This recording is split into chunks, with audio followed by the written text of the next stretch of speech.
வெளிப்படுத்துகிற விசேஷத்தை கேட்குறாங்க. நான் நினைக்கிறேன் போன வகுப்பில் ராஜாக்களோட நிறுத்திக்கணும்னு நினைக்கிறேன். ராஜாவுக்கு தாண்டி போன ராணி பார்க்கல, அப்படித்தானே? ராணியை பார்க்கல, இன்னைக்கு ஒரு ராணியை பார்க்கணும். அதுக்கு முன்னால் 1-2 நாளாகணும். ராஜாக்களின் புஸ்தகத்தில் நம்ம என்ன சாதாரணமாக பார்க்குறோன்னா, இஸ்ரவேல் என்ற 10 கோத்திரமும் யூதா என்ற 2 கோத்திரத்தையும் சேர்ந்து தான் மாறி மாறி படிக்கணும். அதனால ஒரு அழகான ஒரு புத்தகம். ஆனால் நாளாகம் புஸ்தகம் முழுமையாக யூதா கோத்திரத்தை மாத்திரம் முன்னிறுத்தி சொல்லப்படுகிற ஒரு அழகான ஒரு புத்தகம். யூத மக்களுடைய வாழ்க்கையும் அங்கே அரசாண்ட அரசனுடைய வாழ்க்கையும் நமக்கு சொல்லுவதுதான் இந்த நாளாகம் புஸ்தகம். கிட்டத்தட்ட இந்த 3 புத்தகங்கள், சாமுவேல், ராஜாக்கள், நாளாகம், இவையெல்லாம் ஒன்றோடு ஒன்று இணைந்து செல்வதை நாம் பார்க்க முடிகிறது. நாளாகம் என்றால் சிம்பிளாக சொல்லணும்னா ஒரு டெய்லி. அந்த நாட்களில் அரசு அரண்மனைகளில் பொதுவாக ஒரு புத்தகம் வச்சுருப்பாங்க. அதில் அந்த நாளில் அந்த நாட்டில் என்ன நடந்தது என்பதை எழுதுவார்கள். இன்றைக்கும் அப்படி செய்கிறாங்க. அது நமக்கு தெரியாது, அது யார் யார் எங்கெங்கே பதிவு பண்ணுறாங்கன்னு தெரியாது. மோஸ்ட்லி இன்றைக்கு உள்ள நிகழ்வுகள் எல்லாம் பத்திரிகை செய்திகளின் அடிப்படையிலே அதை தொகுத்துடுறாங்க. ஆனால் அந்த நாட்களில் ஒரு பொதுவான ஒரு டைரி ஒன்று எழுதுவாங்க. அதில் என்னென்ன எங்கெங்கே எந்த சம்பவங்கள் நடந்தது அறியப்பட்ட தகவல் என்று தொகுத்து எழுதுவாங்க. நாளாகம் அப்படின்னா டைரி எழுதுறது ஞாபகம் வச்சுக்கோங்க. நாள் ஆகமம், நாள் ப்ளஸ் ஆகமம், நாளாகமம், அதாவது தினந்தோறும் எழுதுகிற ஒரு புத்தகம். இதை மலையாளத்தில் தினவர்த்தமானின்னு சொல்லுவாங்க. தினவர்த்தமானம். ஆனால் நம்முடைய தமிழ் வேதாகமத்தில், பழைய தமிழ் வேதாகமத்தில், ஒரு வேதாகமத்தில் மொழிபெயர்ப்பு தினவர்த்தமானிங்கிற பேரை பயன்படுத்தியிருக்காங்க. குறிப்பாக கத்தோலிக்கர்கள் தினவர்த்தமானிங்கிற இதுதான் பயன்படுத்தியிருக்காங்க. அன்றைக்கும் சரி இன்றைக்கும் சரி நம்முடைய பைபிளில் இன்றைக்கு நம்ம உபயோகப்படுத்துகிற பவர் டிரான்ஸ்லேஷனில் நிறைய சமஸ்கிருத வார்த்தைகள் அல்லது வட சொற்கள் இருக்கிறது. இந்த வர்த்தமானிங்கிற இந்த வர்த்தமானிங்கிறது அது வடச்சொல். அதனால் இதை தினக்குறிப்பேடு என்று நாம் எடுத்துக்கொள்ளலாம். இதை காலங்களின் புத்தகம் என்றும் அழைப்பார்கள். இந்த 2 புத்தகமும் இன்றைக்கு நமக்கு 1 நாளாகவும் 2 நாளாகவும் 2 பிரிவாக பிரிச்சிருக்காங்க. ஆனால் யூதர்கள் பயன்படுத்தக்கூடிய இப்ரேய வேதாகமத்தில், கிறிஸ்தவர்கள் பயன்படுத்துகிற இப்ரேய வேதாகமத்தில் அல்ல, யூதர்கள் உபயோகப்படுத்துகிற, அதாவது இஸ்ரவேல் மக்கள் பயன்படுத்துகிற இப்ரேய வேதாகமத்தில் இது ஒரே ஒரு புத்தகமாக தான் வருது, ஒரே சூழலில் தான் வருது. அது நாம தான் அதை 2 பிரிவாக கிரானிக்கல்ஸ்,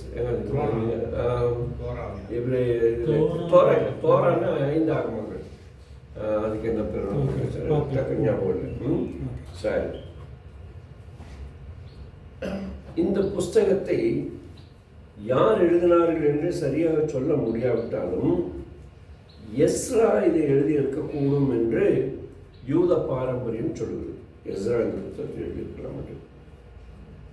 இந்த புத்தகம் பாபிலோனிலிருந்து சிறையிருப்பிலிருந்து வந்த பிறகு அது எழுதப்பட்டிருக்கலாம் என்ற ஒரு கருத்தும் இருக்கிறது. இந்த புத்தகத்தில் தேவாலயத்தை கட்ட தொடங்கின நாளிலிருந்து அந்த தேவாலயம் இடிக்கப்பட்ட நாள் வரைக்கும் உள்ள வரலாறு இதில் சொல்லப்பட்டிருக்கிறது. சாலமோன் கட்டின தேவாலயம் கட்டப்பட்ட அந்த காலத்திலிருந்து அது இடிக்கப்பட்ட காலம் வரைக்கும் இந்த புத்தகம் மிக தெளிவான தகவல்களை நமக்கு சொல்கிறது. இந்த தேவாலயம் இந்த புத்தகம் தேவாலயத்தை மையப்படுத்தியே வருகிறது. இந்த புத்தகம் தேவாலயத்தை மையப்படுத்தி வருகிறது. அதனால் இந்த புத்தகத்தை மிக கவனமாய் நாம் படிக்க வேண்டும். இந்த 4ஆம் புஸ்தகம் எப்படி தொகுக்கப்பட்டது என்ற ஒரு கேள்வி வருகிறது. அப்படி வரும்பொழுது இந்த புத்தகத்தை சுமார் 11 புத்தகங்களின் அடிப்படையில் தொகுத்திருக்கிறதாக இந்த புத்தகத்திலிருந்து நாம் அறிகிறோம். இந்த 4ஆம் புஸ்தகத்திலிருந்து நாம் அறிகிறோம். சுமார் 11 புத்தகங்களை அடிப்படையில் இந்த புத்தகங்களை நமக்கு தொகுக்கப்பட்டிருக்கிறது. உதாரணமாக சரி, அந்த 11 புத்தகங்களுடைய பேரை சொல்லிவிடுகிறேன், எழுதிக் கொள்ளுங்கள். சாலமோனுடைய நடபடிகள் 1 ராஜாக்கள் 11:41 சாலமோனுடைய நடபடிகள் என்ற ஒரு புஸ்தகம் இருக்கிறது. 2வது இஸ்ரவேல் ராஜாக்களின் நடபடிகள் 1 ராஜாக்கள் 14:19 இருக்கிறது. யூத ராஜாக்களின் நடபடிகள் 1 ராஜாக்கள் 15:7 வருகிறது. அப்புறம் நாத்தானின் பிரபந்தம் என்கிற ஒரு புத்தகத்திலிருந்து தொகுத்திருக்காங்க. 1 நாளாகவும் 9:29 அதில் காத்தின் பிரபந்தம், சாமுவேலின் பிரபந்தம்,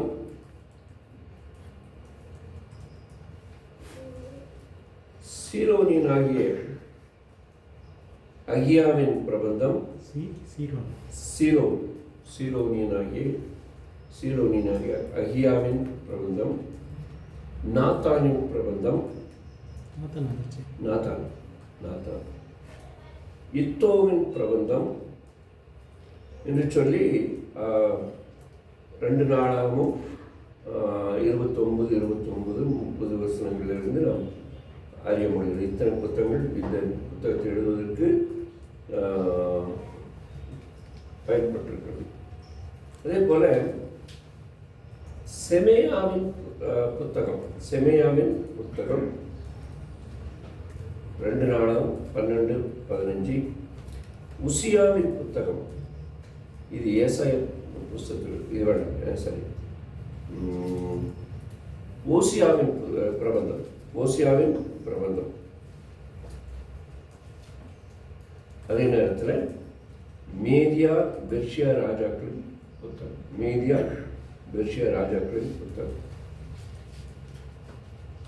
எஸ்தர் 6:1, எஸ்தர் 10:1.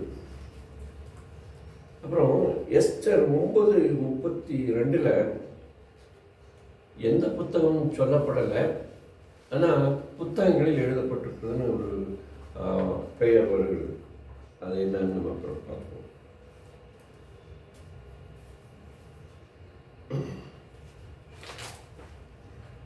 ஆக 11 புத்தகங்களின் அடிப்படையில் வருகிறது. அது மாத்திரம் இல்லை, 4ஆம் புஸ்தகத்தில் குடும்ப பெயர்கள், தலைவர்களுடைய பெயர்கள் எல்லாம் வருகிறது. அது நம்ம என்ன சொல்லுவோம், இந்த பெயர் பட்டியல், சரிங்களா? இவைகளும் கீழ்கண்ட புத்தகங்களிலிருந்து தொகுக்கப்பட்டிருக்கலாம் என்று எண்ணப்படுகிறது. எண்ணாகமம், வம்சாவளி, எண்ணாகமம், ஆதியாகமம்,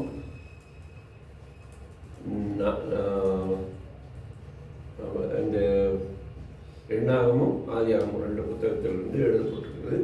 அது அல்லாமல் 4ஆம் புஸ்தகத்தில் வர மற்ற பெயர்கள் எல்லாம் அங்குமிங்குமாக இருந்து தொகுக்கப்பட்டிருக்கிறது. வம்ச வரலாறு. ஸோ வம்ச வரலாறு புஸ்தகத்தில் எண்ணாகமத்தில் 2 இடங்களில் வருது.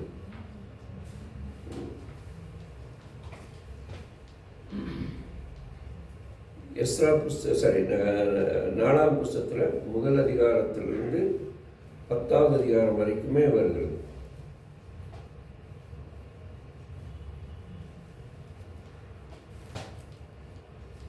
நாலாம் புஸ்தகத்தில் நாலாம் புஸ்தகத்துக்கும் ராஜாக்கள் புஸ்தகத்துக்கும் இடையில் உள்ள ஒரு ஒற்றுமை வேற்றுமையை நாம் சிந்திக்கலாம். நீங்கள் கோடு போட்டு நீங்கள் எழுதி கொள்ளலாம். 1 ராஜாக்கள் 2 ராஜாக்கள் சிறையிருப்பின் ஆரம்ப காலத்தில் தொகுத்து எழுதப்பட்டது. நாளாகும் புஸ்தகம் 1-2 நாளாகும் புஸ்தகம் 70 ஆண்டு சிறையிருப்புக்கு பிறகு திரும்பி வந்த பிறகு தொகுத்து எழுதப்பட்டிருக்கலாம். 1-2 ராஜாக்களின் புஸ்தகத்தை எரேமியா எழுதியிருக்கக்கூடும் என்று கருதப்படுகிறது. அல்லது வேறு சில தீர்க்கதரிசிகளால் எழுதப்பட்டது என்று கருதப்படுகிறது. ஆனால் ராஜாக்களின் புஸ்தகம் எஸ்ராவினால் எழுதப்பட்டது. எஸ்ரா ஒரு ஆசாரியனாக இருந்தார், கற்றுத்தேர்ந்த ஆசாரியனாக இருந்தார், வேதப்பாரகனாக இருந்தார். ராஜாக்களின் புஸ்தகம் இந்த பூலோகத்துக்குரிய விலையை நமக்கு வலியுறுத்தி சொல்கிறது. நாளாகும் புஸ்தகம் பரலோகத்தின் காரியங்களை நமக்கு வலியுறுத்தி சொல்கிறது. கொஞ்ச நேரத்துக்கு முன்னால் அண்ணா உங்களுக்கு வெளிப்படுத்தும் விஷயத்தை சொல்லும்போது அங்கே பரலோக காரியங்கள் பற்றி தான் சொன்னார். அது அநேகம் நமக்கு புரியாதவர்கள் என்று சொன்னார் இல்லையா? அதனால் பரலோக காரியங்கள், விண் சார்ந்த காரியங்கள், இது மறைமுகமாக இதில் இருக்கிறதை நாம் பார்க்க முடிகிறது. ஆக ராஜாக்களின் புத்தகம் மண்ணுக்குரியதும் நாளாகும் புஸ்தகம் விண்ணுக்குரியதுமாக இருக்கிறது என்று நாம் எடுத்துக்கொள்ள முடியும். இஸ்ரவேலின் ராஜாக்களின் புஸ்தகத்தில் இஸ்ரவேல் மற்றும் யூதாக்களின் வரலாறு குறிப்பிடப்பட்டிருக்கிறது. நாலாம் புஸ்தகத்தில் நேற்று சொன்னது போல வெறும் யூத வம்சத்தை பற்றி மாத்திரம் சொல்லப்பட்டிருக்கிறது. ராஜாக்களின் புஸ்தகத்தில் அரசியல் சார்ந்த அல்லது ராஜாக்கள் சார்ந்த குறிப்புகள் அதிகமாய் சொல்லப்பட்டிருக்கிறது. நாலாம் புஸ்தகத்தில் நான் ஏற்கனவே சொன்னது போல தேவாலயத்தை சுற்றிலும் ஆசாரிய ஊழியம் சார்ந்த விவரங்களும் சொல்லப்பட்டிருக்கிறது. ராஜாக்களின் புஸ்தகம் சிறையிருப்பின் ஆரம்ப காலத்தில் உள்ள விவரங்களோடு முடிகிறது. ஆனால் நாலாம் புஸ்தகம் சிறையிருப்புக்கு பின்பு அவர் திரும்பி வந்த ஆரம்ப காலகட்டத்தையும் நமக்கு சொல்கிறது. ஆக இது நம்பிக்கையற்ற நிலையிலே முடிகிறது. இது ராஜாக்களின் புஸ்தகம். இது நம்பிக்கை தொடங்கி முடிகிறது.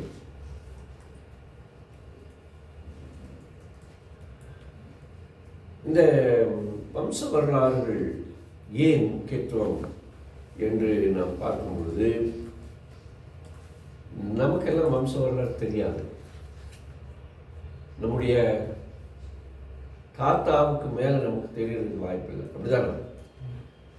தாத்தாவுக்கு அப்பா யாருங்கிறது அக்கா தெரியுமா?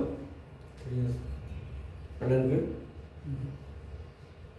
ஆனால் யூதர்கள் விசேஷமாக அவங்க உலக தோற்றத்துக்கு முன் இருந்து உள்ள எல்லாரையும் நாங்கள் இந்த குடும்பத்தை சேர்ந்தவங்க, எங்கள் லைன் இப்படி தான் போகுது அப்படின்னு காட்டிடுவாங்க. இப்போ இந்தியாவில் இருக்கிற யூதர்களுமே சமீபத்தில் ஒரு கூட்ட மக்கள் இந்தாங்க யூதர்கள் என்று சொல்லி இஸ்ரவேல் தேசத்துக்கு போனாங்க. அவங்க சொல்லும்போது இந்த வம்ச வரலாறெல்லாம் சொல்லி நாங்கள் இந்த வம்ச வரலாறை, இந்த வம்சத்தை சேர்ந்தவர்கள் என்று நிரூபித்து தான் போனாங்க. ரொம்ப இன்ட்ரெஸ்டிங், ரொம்ப இன்ட்ரெஸ்டிங். அதனால் 7 வருஷமாக தெரிஞ்சுக்கணுன்றது அவங்க. ஆமாம் ஆமாம். ஆனால் அது தெரிஞ்சுக்கணும். அது எப்படி சொல்லி கொடுத்துருவாங்க, பெற்றோர் சொல்லி கொடுத்துருவாங்க. அதனால் இந்த நாலாம் புஸ்தகத்தில் வர அந்த பெயர் பட்டியல் மிக மிக முக்கியமானது. நான் கிட்டத்தட்ட எனக்கு முன்னால் ஒரு 10 தலைமுறையை கண்டுபிடிச்சி வச்சுருக்கேன் எங்கள் குடும்பத்தை சார்ந்து. அதனால் இப்படி தெரிஞ்சு வச்சுருக்கிறது நமக்கு நல்லது, நமக்கு நல்லது. என்ன சொன்ன மாதிரி குறைந்தபட்சம் ஒரு 4-5 தலைமுறையாவது நம்முடைய பெற்றோரை பற்றி தெரிந்து கொள்வது நல்லது. ஒருவேளை உங்களுக்கு அப்பாவோ அம்மாவோ இருந்தாங்கன்னா, அப்பா உங்கள் அப்பா பேர் நீங்கள் சொல்லியிருக்கீங்க, உங்கள் அப்பாவுடைய அப்பா பேர் உங்களுக்கு தெரிந்தானே கட்டாயம் சொல்லுங்கள், உங்கள் தாத்தா பேர் என்னன்னு சொல்லி நீங்கள் கேட்டு அதை தெரிஞ்சு வச்சுக்கிட்டிங்கன்னா சிறப்பாக இருக்கும். தமிழில் தான் அந்த 7 தலைமுறைக்கு ஒரு பேர் இருக்குன்னு சொல்லுவாங்க, பரம்பரைன்னு சொல்கிறாங்க. அந்த பரன்றது வந்து 7வது தாத்தா. அதுக்கு ஒவ்வொன்றுக்கும் பேர் வச்சுருக்காங்க. வேறு எந்த மொழியிலும் அது இல்லைன்ற மாதிரி சொல்லுவாங்க. இல்லை, அதுக்கு மேலே இருக்குன்னு நான் சொல்கிறேன் பாருங்க. இது என்னென்னு அப்பா தாத்தா பூட்டன் அந்த மாதிரி அப்படியே போகுது. அது 7வது தலைமுறை 7வது தாத்தா வரைக்கும் பேர் வச்சுருக்காங்க. அதுலேருந்து அந்த பரம்பரை வருதுன்றாங்க. பரன் 7வது பாட்டன் பூட்டன்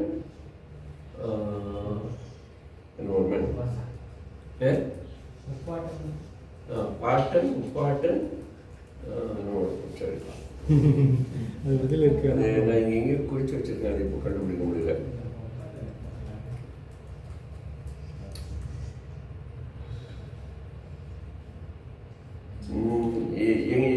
எங்களதுல என்ன தொடங்கி அப்பா, அப்புறம் தாத்தா, அது எங்கள் மொழியில் ஐயான்னு சொல்லுவோம். அப்புறம் எத்தப்பா, முத்தப்பா, எத்தப்பா, முத்தப்பா அப்படின்னு வரும் சொல்கிறது ஒரு இது. அப்புறம் கீழேயும் ஒரு இது வச்சுருக்காங்க. தமிழ்லேயும் அதே மாதிரி வரும். நமக்கு கீழே நம்முடைய மகன், அதுக்குள்ள பேர பிள்ளைங்கிறதெல்லாம் மாதிரி வரும். நானே ஒரு 3 குறிப்பு எழுதி வச்சுருக்கேன். Anyway, cut the story short, அது நமக்கு முக்கியம் கிடையாது. சைட் ட்ராக் வேற எங்கே போயிடும். இந்த புத்தகம் இந்த மக்கள் எப்படி 3 முறை சிறையிருப்புக்கு போனாங்க அப்படிங்கிற இந்த வரலாறை ரொம்ப அழகாக சொல்லுது. இந்த இப்படி போனவங்க தான் சிதறி போன யூதர்கள் என்று அன்றையிலிருந்து இன்றைக்கு வரைக்கும் சொல்லுவாங்க. சிதறி இருக்கிற யூதர்கள், ஜூயிஷ் டயஸ்போரா அப்படின்னு சொல்லுவாங்க. இந்த யூதர்கள் பல நாடுகளுக்கு சென்றார்கள். இந்தியாவிலேயே சென்னையில் ஒரு பெரிய யூதர் குழு இருந்தது.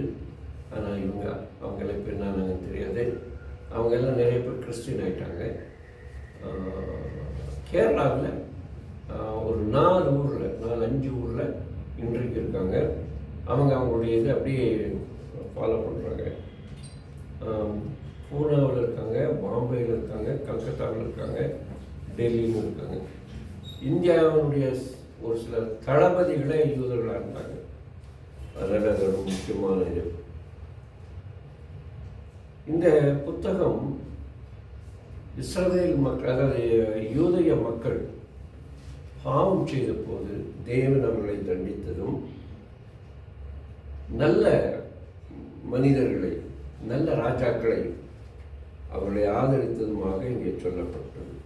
அதனால இந்த புத்தகம் மிக மிக முக்கியமான ஒரு புத்தகமாக இருக்கிறது. யூதர்கள் சிறைக்கு போனார்கள் 70 ஆண்டுகள். அந்த 70 ஆண்டுகள் சிறைக்கு போனவர்கள்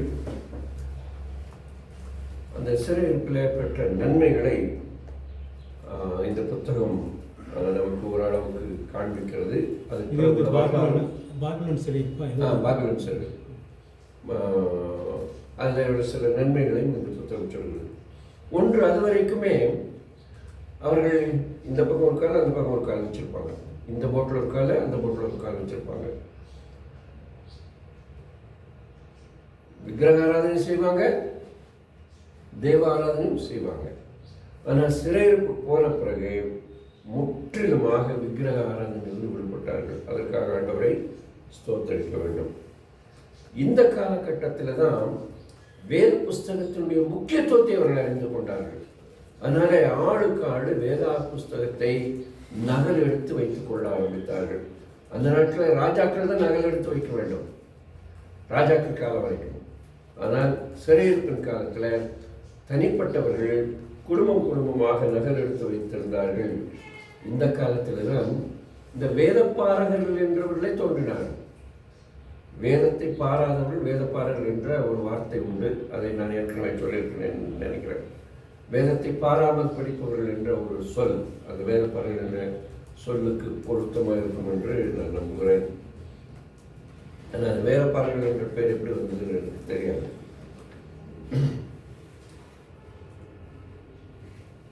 தேவன் வேதத்தை கொடுத்தார். அந்த வேதத்தை பாதுகாப்பது நமக்கு உரிய பொறுப்பு என்பதை அந்த நாட்களில் இவர்கள் அறிந்து கொண்டார்கள்.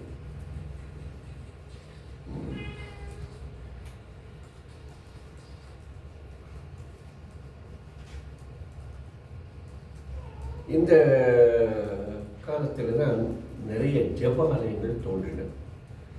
அது வரைக்கும் ஜெபாலயங்கள் என்று அந்த குறிப்பு அவர்களிடத்தில் இல்லை. எங்கள் எருசலேமில் இருக்கிற தேவாலயத்தை தவிர வேறு எங்கேயாவது ஜெபாலயங்கள் போன்றவர்கள் வைத்திருந்தால் அது விக்கிரக ஆராதனைக்கு வழிவகுக்கும் என்றதுனால அந்த நாட்களில் ஜெபாலயங்கள் இருக்கவில்லை. ஆனால் இந்த நாட்களில் யூதர்கள் எங்கெல்லாம் கூடினார்களோ அங்கெல்லாம் ஜெபாலயங்களை வைத்துக்கொள்ள கற்றுக்கொண்டார்கள். இந்த காலகட்டத்தில் மன்னர்கள் அரசர்கள் ஒதுக்கி வைத்த வேதாகமத்தை இவர்கள் கீழ்ப்படிய கற்றுக்கொண்டார்கள். அதனால் வேத பிரமாணத்தை, அதாவது நியாய பிரமாணத்தை கற்றுக்கொள்ளும் ஆர்வம் இந்த காலத்தில் அவர்கள் மத்தியில் அதிகமாக இருந்தது. அது மாத்திரமல்ல, இவர்கள் தங்களை சுத்திகரித்துக் கொள்ளவும் பழகி கொண்டார்கள். பாவத்துக்கும் தீட்டுக்கும் வித்தியாசத்தை பற்றி என்ன சொல்லிவிட்டார் இல்லையா? இவர்களும் தங்களை சுத்தப்படுத்த, தூய்மைப்படுத்த, சுத்திகரிப்பு செய்ய கற்றுக்கொண்டார்கள். அதனால் இந்த காலகட்டம், இந்த சிறையிருப்பின் காலகட்டம் மிகவும் முக்கியத்துவம் வாய்ந்தது என்று நாம் அறிந்து கொள்கிறோம். சரி, இப்போ நம்ம பைபிளில் இருக்கிற இது பொதுவான இந்த நாளாகமத்தை பற்றிய தகவல்.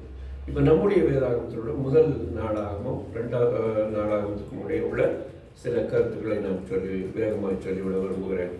இஸ்ரவேல் வாழ்க்கையில் நடந்த நிகழ்வுகளை தேவன் தொடக்கத்தில் எழுதியிருக்கிறார். ஆதாமிலிருந்து சிறையிருப்பு வரைக்கும் உள்ள அந்த காலகட்டத்தை மக்கள் திரும்பி பார்க்க வேண்டும் என்பதற்காக அந்த வம்ச வரலாறு கொடுக்கப்பட்டிருக்கு. வம்ச வரலாறு கொடுக்கப்பட்டிருக்கு.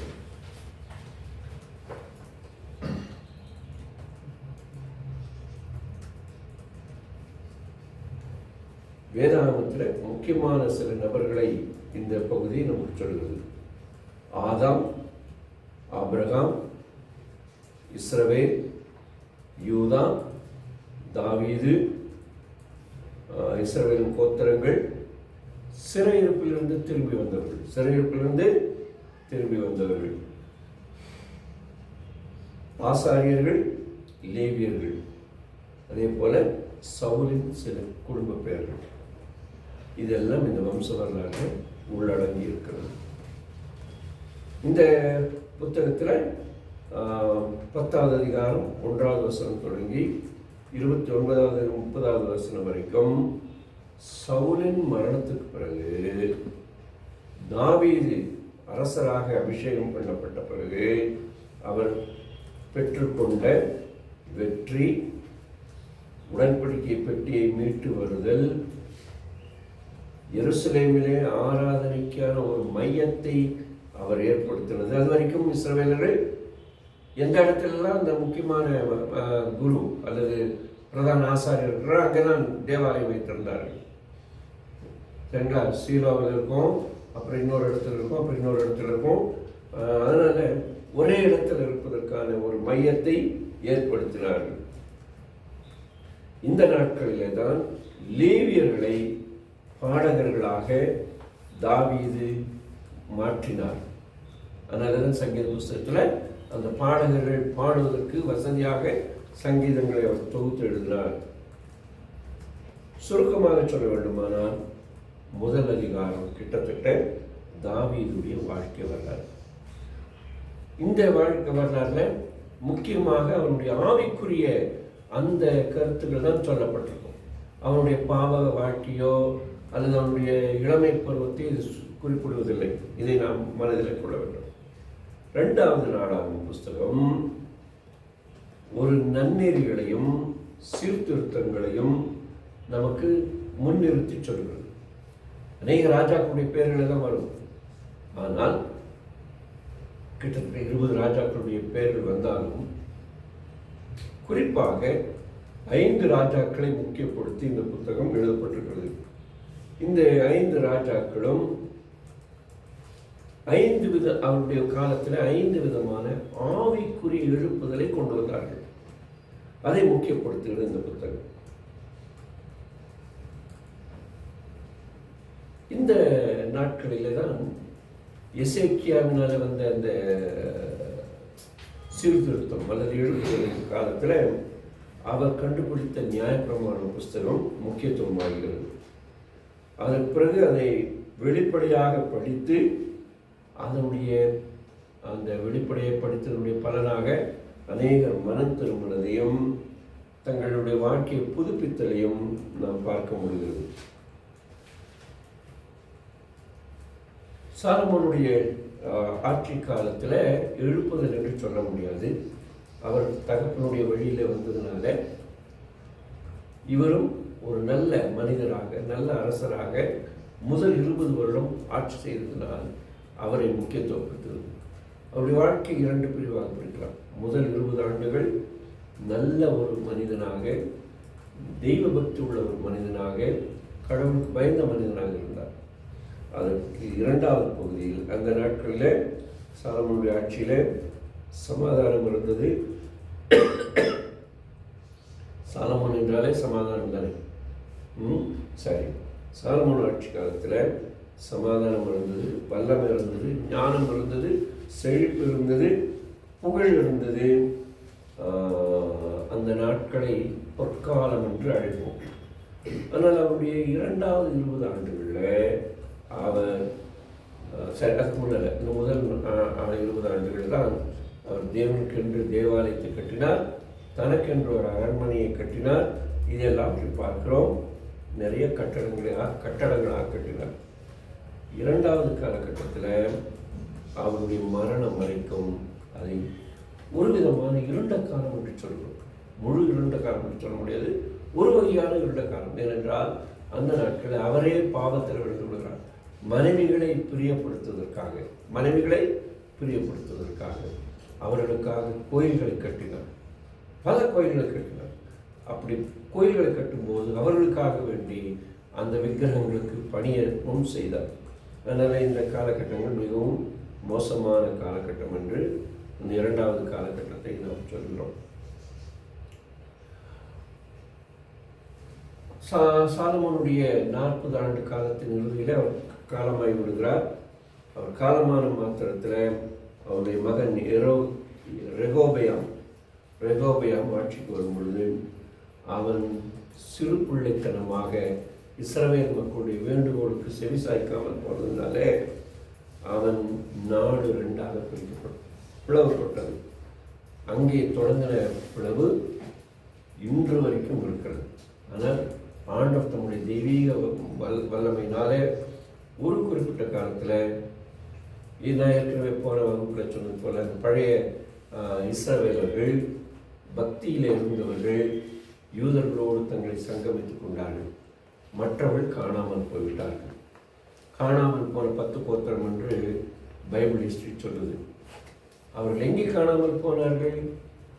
அவருடைய பெயர் பட்டியல் மறந்து போனது. அதனால அவர் முழுவதுமாய் காணாமல் போனார்கள். மாத்திரமல்ல அவர் திருமண வாழ்க்கையிலேயும் சீர்கேடானது. அதனால முழுவதுமாக மறக்கப்பட்டார்கள். ஆனால் ஒரு சிலர் தங்களுடைய பக்தியில உறுதியாக நின்று தங்கள் முன்னோர்களுடைய பெயர்களை தெரிந்து யூத மக்களோடு கூட இணைந்ததுனால அவர்கள் ஒரு யூத குலமாக மாறிவிட்டார்கள். இஸ்ரவேல் என்ற முழு பெயர் யூதா என்ற பெயர் கூட அடங்கி போனது. அதனால் இன்றைக்கும் 12 கோத்திரங்கள் இருக்கிறார்கள். ஆனால் அந்த 12 கோத்திரத்தை தங்கள் இஸ்ரவேலர்கள் என்று அழைப்பதில்லை, மாறாக யூதர்கள் என்று அழைக்கிறார்கள். இஸ்ரவேல் என்ற நாடு இன்றைக்கு இருக்கிறது. ஆனால் அவர்கள் எல்லாருமே இஸ்ரவேலர்கள் என்று அழைக்கப்படுவதில்லை, மாறாக யூதர்கள் என்று தான் அழைக்கப்படுகிறார்கள். ரெகோபெயாம் காலத்தில் அவனுடைய நாடு 2 பிரிவாக பிரிக்கப்பட்டது. ஆனால் இதன் மத்தியில் 20 ராஜாக்களில் 5 ராஜாக்களை தேவன் தனியாக தேர்வு செய்கிறார்.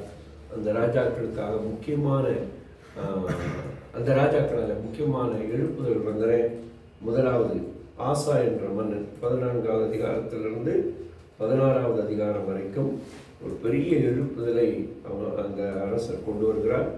ஆசாவின் எழுப்புதல் என்று நீங்கள் ஒரு கட்டுரை எழுதி நீங்களே உபயோகப்படுத்தலாம். ஏனென்றால் இது மிக முக்கியமானது. ராஜாக்கள் புஸ்தகத்திலிருந்தும் நாடக புஸ்தகத்திலிருந்தும் இவருடைய வாழ்க்கை வரலாறு ஆராய்ந்து நீங்கள் ஒரு கட்டுரை எழுதி வைத்துக் கொள்ளலாம். அதை நீங்கள் பிரசங்கமும் செய்யலாம். இரண்டாவது யோசபா 17வது அதிகாரம் 1வது வசனம் தொடங்கி 20வது அதிகாரம் 37வது வசனம் வரைக்கும் இவருடைய காலத்தில் ஏற்பட்ட எழுப்புதலை குறித்து நீங்கள் பார்க்கலாம். இந்த எழுப்புதலை குறித்து நான் ஏன் முக்கியத்துவப்படுத்துகிறேன் என்றால், இந்த எழுப்புதலின் காலங்கள் போல இன்றைக்கும் நாம் நம்முடைய சபைகளில் எழுப்புதல்களை எதிர்பார்க்கலாம். அவர்கள் கொண்டு வந்த அந்த சீர்திருத்தங்களை நாமும் சபையில் அறிமுகப்படுத்தலாம் என்ற கருத்தை தான் நீங்கள் சொல்ல விரும்புகிறேன். அடுத்ததாக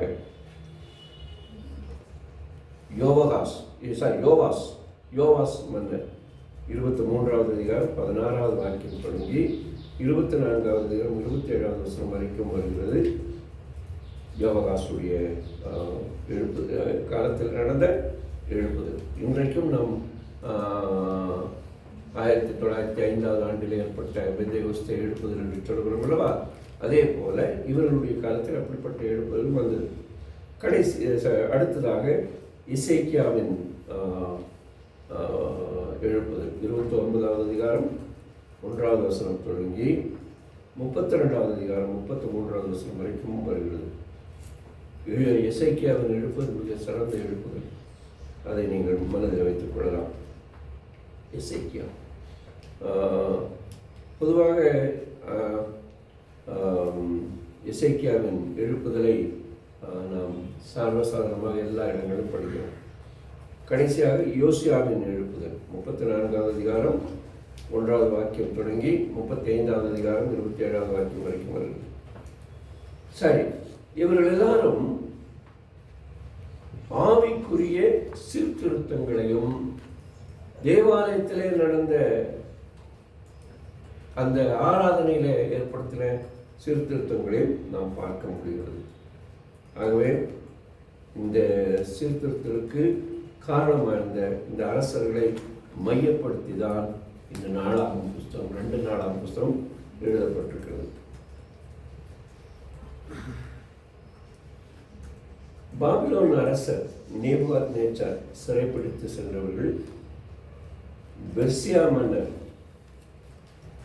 கோரேசால் விடுவிக்கப்பட்ட அந்த காலம் வரைக்கும் இந்த புத்தகம் நமக்கு வரலாற்றை குறிப்பிடுகிறது.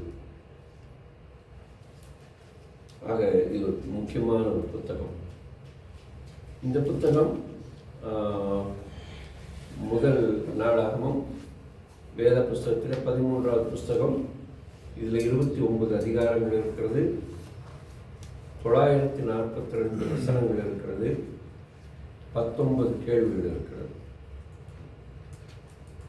2 நாளாகும் வசனத்தில் 942 1 நாளாக 13வது புஸ்தகம், 29 அதிகாரங்கள், 942 வசனங்கள், 19 கேள்விகள். 2 நாளாகும் புஸ்தகம் 14வது புஸ்தகம், 36 அதிகாரங்கள் இருக்கிறது, 822 வசனங்கள் இருக்கிறது, 36 அதிகாரங்கள், 822 வசனங்கள், 47 கேள்விகள் இந்த புத்தகத்தில் இருக்கிறது. நான் ஏன் கேள்விகளை பற்றி சொல்கிறேன்னா, கேள்விகள் ரொம்ப முக்கியம். கேள்விகள் நீங்களே அந்த புத்தகத்தில் போய் கேள்விகள் கண்டுபிடிச்சி அந்த பதிலாக இந்த புத்தகத்திலிருந்து கண்டுபிடிக்கும் போது சிறப்பாக இருக்கும். அதனால் அப்படி செய்யுங்க. இந்த புத்தகத்திலிருந்து நீங்களும் நானும் கற்றுக்கொள்ளக்கூடிய சில பாடங்கள் உண்டு. அது என்னவென்றால், முதலாவது, தேவனுக்கு கீழ்ப்படிந்து அவரை உண்மையாய் தேடுகிறவர்களுக்கு தேவன் சமாதானத்தையும் செழிப்பையும் ஆசீர்வாதத்தையும் கொடுப்பார். கடவுளை தேடி கடவுளுக்கு முன்பாக தன்னை தாழ்த்துகிறவனை தேவன் கட்டாயம் உயர்த்துவார்.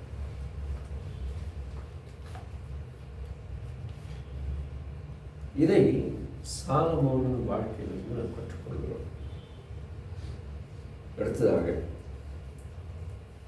தேவனுக்கு கீழ்ப்படியாமல் ஒவ்வொருவரும் தங்கள் விருப்பப்படி வாழும்போது சீரழிவையும் பெரும் வீழ்ச்சியும் கண்டடைவார்கள்.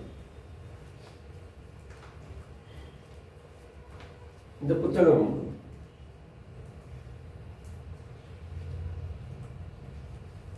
தேவாலயம் சுட்டெரிக்கப்பட்டு இடிக்கப்பட்டு பாழாய் கிடந்த இடத்தில் அதை திரும்ப கட்டுவது எவ்வளவு முக்கியத்துவம் என்பதை நமக்கு காட்டுகிறது. இதை நான் இப்படி சொல்ல விரும்புகிறேன். நம்முடைய வாழ்க்கையிலையும் அநேக வேளைகளில் நம்முடைய பலிபீடம் நம்மாலே இடிக்கப்படலாம், மற்றவர்களால் இடிக்கப்படலாம். அதை சீர் செய்வது நம்முடைய கடமை. நம்முடைய பலிபீடம் என்று சொல்லும்போது நாம் காலை மாலை ஏறெடுக்கக்கூடிய தனிப்பட்ட ஜெபங்கள், அந்த ஜெப வாழ்க்கை குறைவுபடும். அது மற்றவர்களாலும் ஏற்படலாம், நம்மாலும் ஏற்படலாம். அதை நாம் சரி செய்ய வேண்டும். இந்த புத்தகம் முழுக்க முழுக்க ஆராதனையை மையப்படுத்துகிறது. அதனால இந்த புத்தகத்தை தயவு செய்து சிரமம் பாராமல் சிரத்தையோடு படிக்க உங்களை ஊக்கப்படுத்துகிறேன்.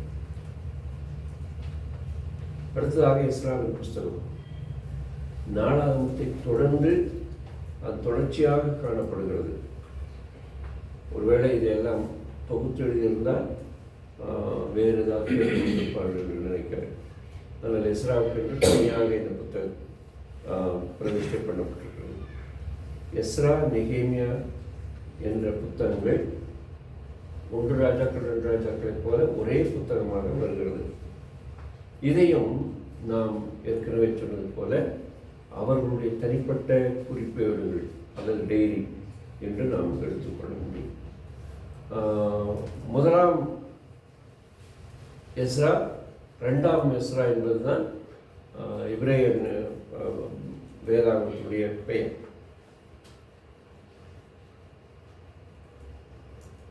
நம்முடைய ஆதி திருச்சபையிலும் அதே பேரில் தான் பைபிள் அழைக்கப்பட்டது. ஆனால் பிறகு வந்தவர்கள் தான் அதை எஸ்ரா, நெகேமியா என்று மாற்றி இருக்கிறார்கள். யூதர்கள் 70 ஆண்டு சிறையிருப்பிலிருந்து மீண்டு வந்தபோது அவர்களை தங்கள் சொந்த தேசத்துக்கு கொண்டு வருவார் என்று ஏற்கனவே எரேமியா வாக்குத்தத்தம் பண்ணினார். அப்படி கொண்டு வரும்பொழுது அவர்கள் என்ன எல்லாம் செய்வார்கள் என்பதை காட்டுகிறது. எஸ்ரா மக்களை வேதாகமத்தில் கட்டினார். நெகேமியா மக்களை அந்த நாட்டை பாதுகாப்பதன் மூலமாக கட்டினார். ஆகவே இந்த 2 மக்களும் மிக மிக முக்கியமானவர்கள் என்பதை நாம் அறிந்து கொள்கிறோம். சமூகம், சமயம் ஆகிய இரண்டிலும் சிறையிருப்பிலிருந்து திரும்பி வந்தவர்களும் ஏற்கனவே சிதறியிருந்த அல்லது அந்த தேசத்தில் இருந்தவர்களும் ஒன்றுபடத்தக்கதாக இந்த புத்தகங்கள் உதவி செய்கிறது. எஸ்ராவை பற்றி சொல்லும் பொழுது எஸ்ரா செராயாவின் மகன் என்று சொல்லப்படுகிறது. இவர் பிரதான ஆசாரியனாக ஆகிய ஆரோனுடைய வழி வந்தவர். ஆக இவர் ஒரு யூதர் அல்ல, இவர் ஒரு லேவியர். இவரை பற்றி சொல்லும்போது வேதத்தை கற்றுத்தேர்ந்த வேதப்பாரகன் என்று நாம் வேதத்தில் வாசிக்கிறோம். நான் நினைக்கிறேன் 9வது அதிகாரம் 1வது வசனமா எஸ்ரா புஸ்தகத்தில். அதுக்கு முன்னாடி இந்த புஸ்தகத்தின் ஆசிரியர் யூத பாரம்பரியத்தின்படி இதே எஸ்ரா என்றே சொல்லப்படுகிறது. இதை 450க்கும் 420க்கும் இடைப்பட்ட காலத்தில், கிமு 450க்கும் 420க்கும் இடைப்பட்ட காலத்தில் எழுதியிருக்கலாம் என்று எண்ணப்படுகிறது. இப்போ கிமு 0 மேலே போகுது, கிபி 0 கீழே இறங்கி வருது. அதை நீங்கள் மனதில் கொள்ள வேண்டும்.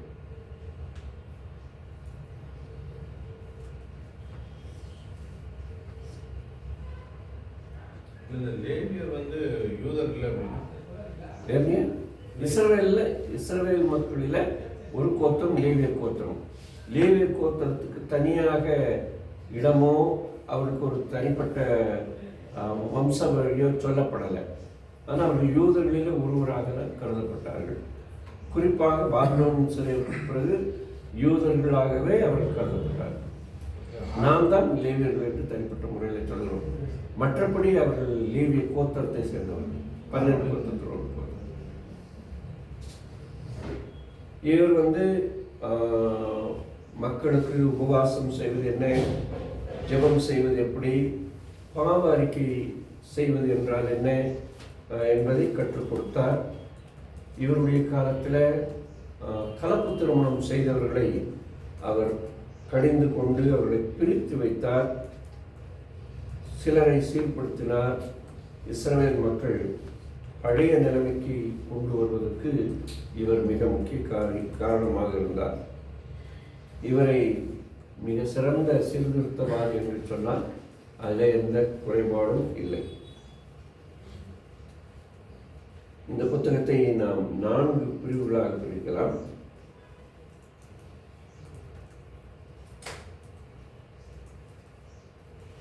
ஒன்று, செருபாபேலுடைய தலைமையில் யூதர்கள் முதல் கட்டமாக சிறையிருப்பிலிருந்து திரும்பி வருகிறார்கள்.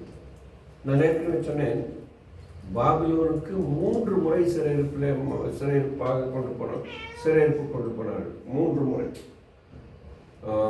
ஒரே தடவை கொண்டு போகல, பணைய கைதிகளாக 3 முறை பணைய கைதிகளாக கொண்டு போனார்கள்.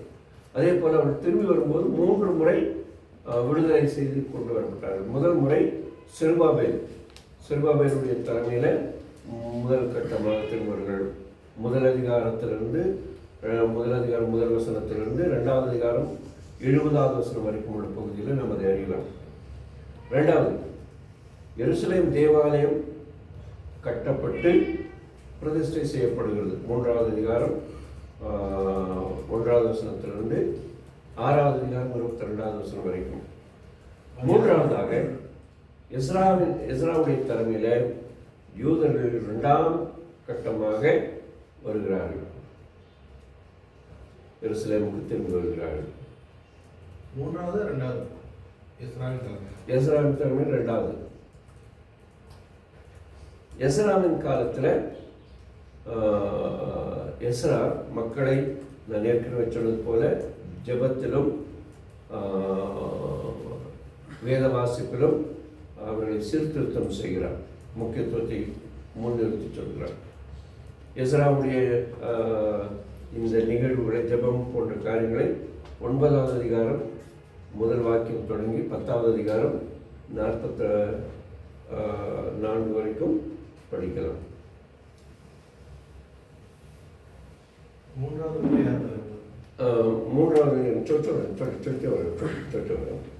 பொறுத்துங்க.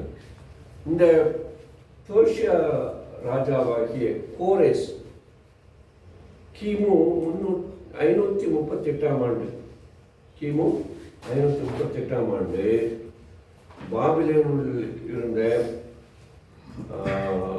யூதர்களை எருசலேமுக்கு செல்ல ஒரு பெரிய ஒரு ஆணையை கட்டளையிடுகிறார்.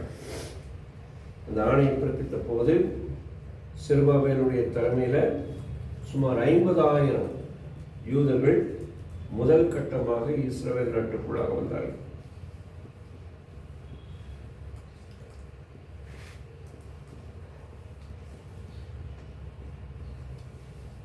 இரண்டாவதாக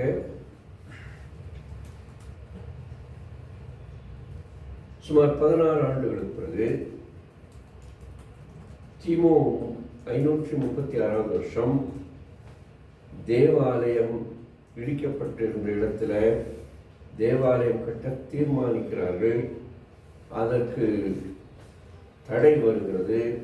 அந்த தடையை தாண்டி செல்ல தேவன் தீர்க்கதரிசிகளாகிய ஆகாய், சகரியா என்பவர்களை பயன்படுத்துகிறார். இதைத் தொடர்ந்து 520வது ஆண்டு தேவாலய கட்டும் பணியை இஸ்ரவேல் மக்கள், அதாவது யூத மக்கள் தைரியத்தோடு தொடங்கி சுமார் 4 ஆண்டில் கட்டி முடித்து அதை முதல் முறையாக பிரதிஷ்டை செய்கிறார்கள். இந்த புத்தகம் சுமார் 22 வருட வரலாற்றை நமக்கு சொல்லுகிறது.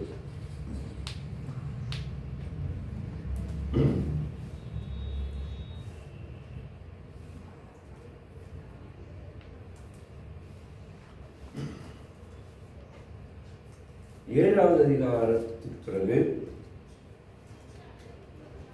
சில நிகழ்வுகள் 58 ஆண்டு கால இடைவெளியை உள்ளது என்பதை மனதில் கொள்ள வேண்டும். இரண்டாவது கட்டமாக எஸ்ராவின் தலைமையில் அர்த்தசாஸ்திராவின் காலத்தில் சுமார் 2000 பேர் அல்லது 2000 குடும்பங்கள் சிறையிருப்பிலிருந்து திரும்பி வருகிறார்கள். ஏனென்றால் முதலாவது தேவாலயத்தை கட்டி முடிக்கிறார்கள். அதற்கு பிறகு இவர் மக்களை கட்டுவதற்காக வேத பாரகனாக வருகிறார். இப்படி வந்தவர்களுடைய வாழ்க்கையில நிறைய பின்மாற்றங்கள், ஒழுங்கீனங்கள் இருந்தது.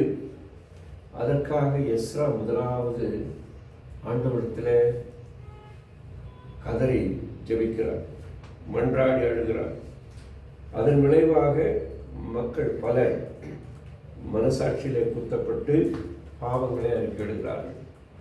இன்றைக்கும் ஊழியர்களாகி நாம் தான் நம்முடைய மக்களுக்காக கதற வேண்டும். நாம் அப்படி கதறும் பொழுது ஆண்டவர் மக்களுடைய வாழ்க்கையில மாற்றத்தை கொண்டு வருவார் என்பதை நாம் மனதில் கொள்ள வேண்டும். இங்கே எஸ்ராவின் காலத்தில் மக்களும் எஸ்ராவும் சேர்ந்து ஒரு பெரிய உடன்படிக்கை செய்கிறார்கள். அந்த உடன்படிக்கை மிக முக்கியமானது.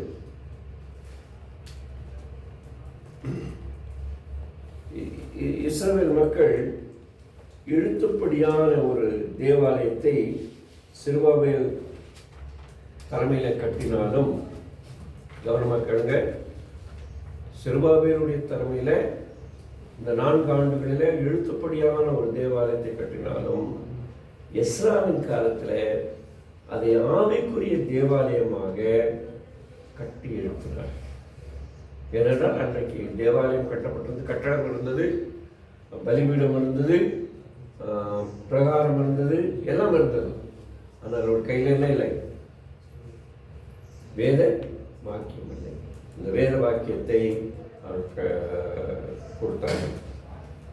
சரி, சில முக்கியமான வரலாற்று குறிப்புகளை வேகமாக சொல்ல விரும்புகிறேன்.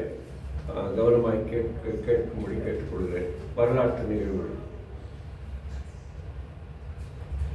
கிமு 606க்கும் 536க்கும் இடைப்பட்ட அந்த காலத்தில்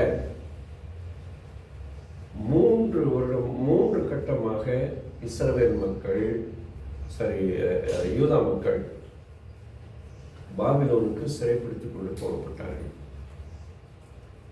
606 ஒரு முறை, 597 ஒரு முறை, 586 ஒரு முறை. நன்றாக கவனத்தில் வைத்துக் கொள்ள வேண்டும். இந்த 586 ஆண்டு தான் எருசலேம் தேவாலயம் முற்றுமாக தரைமட்டமாக்கப்பட்டது, சுட்டெரிக்கப்பட்டது. 539ஆவது ஆண்டு கோரேஸ் அரசர் பெர்ஷியாவின் தன்னுடைய பெர்ஷியா அரச குடும்பத்தை நிர்ணயம் செய்கிறார். பாபிலோனுடைய அரசர்கள் தோற்கடிக்கப்பட்டு பெர்ஷியாவின் ராஜா இந்த நாட்டை பிடித்து அங்கே தன்னுடைய ஆட்சியை நிறுவுகிறார். மறு ஆண்டில் 38வது வருஷத்திலே 538வது வருஷத்திலேயே யூதர்கள் அவர்களுடைய சொந்த நாட்டுக்கு திரும்பி போவதற்கான ஆணையை கொடுக்கிறார். அது ரொம்ப முக்கியம்.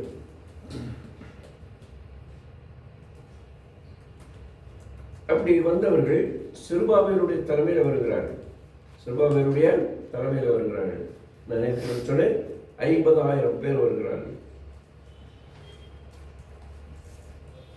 கிபி 536 திரும்பி வந்தவர்கள் தேவாலயத்தை கட்ட தொடங்கினார்கள். 530 தேவாலய கட்டுமான வேலைகள் சமாரியர்களால் தடுத்து நிறுத்தப்பட்டது. நமக்கு தெரிஞ்சா தொபியா இவங்க எல்லாம் இருந்தாங்க இல்லையா, சன்பலாத் எல்லாம் அவங்களால. கிபி 522வது ஆண்டில் தரியு ராஜா பெர்ஷியாவில் அரசராக முடிசூட்டப்படுகிறார். 520 ஆகாய், சகரியா தீர்க்கதரிசிகள் தேவாலயத்தை குறித்து தீர்க்க தரிசனம் உரைத்து தேவாலயத்தை கட்டும் பணியை தொடங்கினார்கள். ஆக இந்த ஆகாய் சகரியா தீர்க்க தரிசன புஸ்தகத்தை நாம் எஸ்ரா நெகேமியா புஸ்தகங்களோடு இணைத்து படிப்பது நல்லது. குறிப்பாக எஸ்ரா புஸ்தகத்தோடு இணைத்து படிப்பது நல்லது.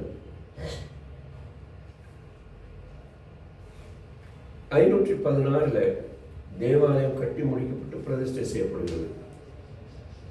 458வது ஆண்டு எஸ்ரா தலைமையில் அர்த்தசாஸ்டா ராஜாவினால் 2000 குடும்பங்கள் 2வது கட்டமாக திரும்பி வருகிறார்கள்.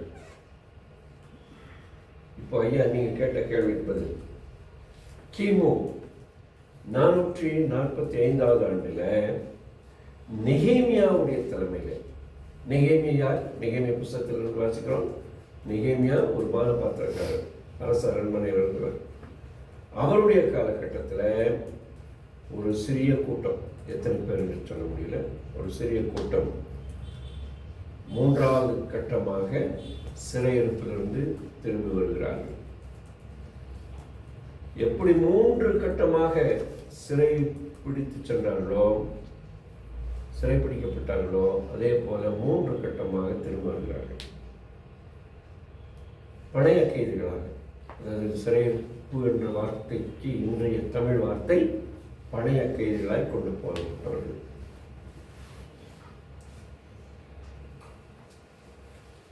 சரி, இந்த தீர்க்க தரிசனங்கள் எல்லாம் இப்படியாக நிறைவேறினது. எது எதுங்கிறத நான் சொல்றேன், தயவு செய்து நோட் பண்ணிக்கிறீங்க. ஏசாயா தீர்க்கதரிசி 44வது அதிகாரம் 28வது வசனத்துல ஒரு தீர்க்கதரிசனம் சொல்கிறார். 688வது ஆண்டில்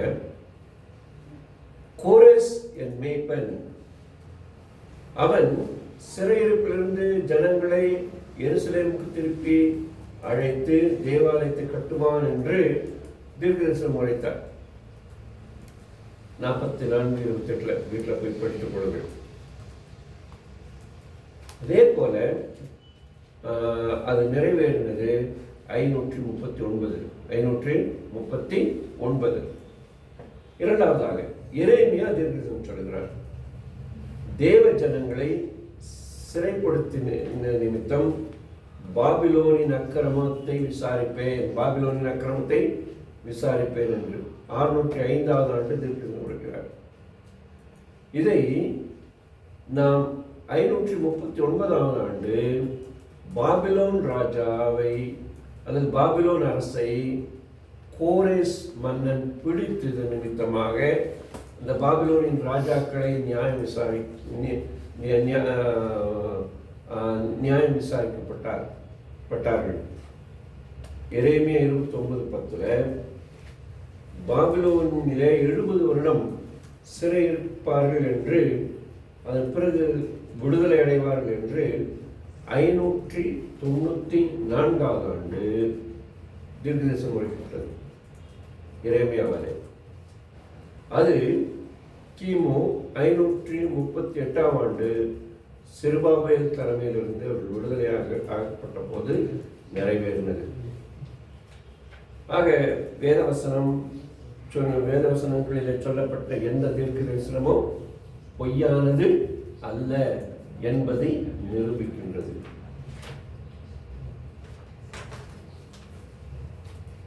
தானியேலின் புஸ்தகம் 5வது அதிகாரம் 17 to 30 வரைக்கும் பாபிலோன் ராஜ்யம் மேதியா பெர்ஷியா ராஜாக்களிடத்தில் ஒப்படைக்கப்படும் என்று தானியேல் தீர்க்கதரிசனம் சொன்னார். அது அதன்படியே நடந்தது. ரைட். சிறப்பாக இந்த புத்தகத்தை குறித்து வேறு எதுவும் இல்லை. அதனால நெகேமியா புஸ்தகத்துக்கு நாம் போவோம். நெகேமியாவின் புஸ்தகம் பழைய ஏற்பாட்டு வரலாற்று நூல்களிலே கடைசி புத்தகம். இப்புத்தகம் யூதர்களில் வாழ்க்கையில் அவருடைய ஆட்சியில் 12 ஆண்டு வரலாற்றை நமக்கு சொல்லுகிறது. நெகேமியாவின் புஸ்தகத்துக்கும் எரேமியாவின் புஸ்தகத்துக்கும் இடைப்பட்ட காலம் ஒரு 12 ஆண்டுகள்.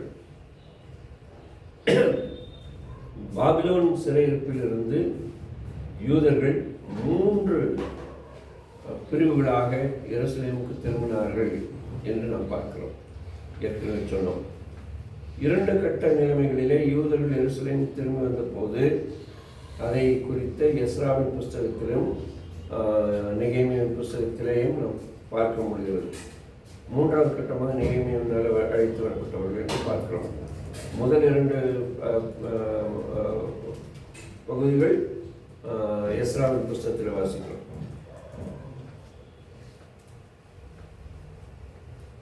எருசலேமுக்கு நெகேமியா வருகிற வரைக்கும் எருசலேமின் மதில் சுவரை குறித்து யாருக்கும் அக்கறை இல்லை.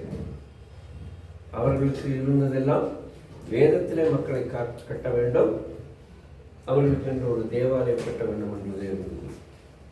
ஆனால் நெகேமியா வந்த போதுதான் நெகேமியாவுக்கு தெரிந்தது எதிரிகள் விரைவாக உள்ளே வந்து விடுவார்கள். எதிரிகள் உள்ளே வந்தால் மக்கள் சிதறடிக்கப்படுவார்கள். ஆனாலே நல்ல ஒரு மதில் சுவரை கட்ட வேண்டும் என்று மதில் சுவரை கட்டினார்கள். அதன் முக்கியமானது. நாம் அலங்கம் என்று சொல்லும்போது மதில் சுவர் என்று எடுத்துக்கொள்ள வேண்டும். மதில் சுவர் என்றால் நம்முடைய வீடுகளில் கட்டினது போல ஒத்தை கல்லில் கட்டினது அல்ல. பெரிய ரதங்கள், 2 ரதங்கள் அல்லது 3 ரதங்கள் ஓடக்கூடியவர்கள். அந்த அளவுக்கு அகலமாக இருக்கும். மிக உயரமான கட்டடங்களாக, உயரமான இடங்களாக இருக்கும். கீழே சில வீடுகளும் இருக்கும். இதை பார்க்க வேண்டுமானால் நம்முடைய ஊரில் ஒரு கோட்டைகளில் ஏற்கனவே நம்பார கோட்டைக்கு போயிடுச்சு, பேர் தான் அதில் இருக்கு. நீங்கள் பார்க்கணுன்னா மைசூரில் இருக்கிற கோட்டைக்கு போய் பார்த்துக்குவாங்க. மைசூர் கோட்டை எப்படி கட்டியிருக்காங்கன்னு பார்த்தீங்கன்னா நமக்கு ஒரு புரிதல் வரும். மைசூர் கோட்டை கூட அது அரண்மனை, ஆக்சுவலி அது கோட்டையை சொல்ல முடியாது. ஆனால் அது பார்க்கணுன்னா ஸ்ரீரங்கப்பட்டினத்துக்கு போய் பார்த்துக்குவாங்க. வேலூர் பெஸ்ட். வேலூர் இன்னைக்கும் அந்த அந்த பழமை மாறாமல் இருக்குது, அதனால பெஸ்ட். அது பல இடங்கள் இருக்குது. செஞ்சியில் இருக்குது. சில கோட்டைகள் பார்க்குறதுக்கு ரொம்ப அழகாக இருக்கும். அந்த அளவுக்கு கோட்டைகள் இருக்குங்க.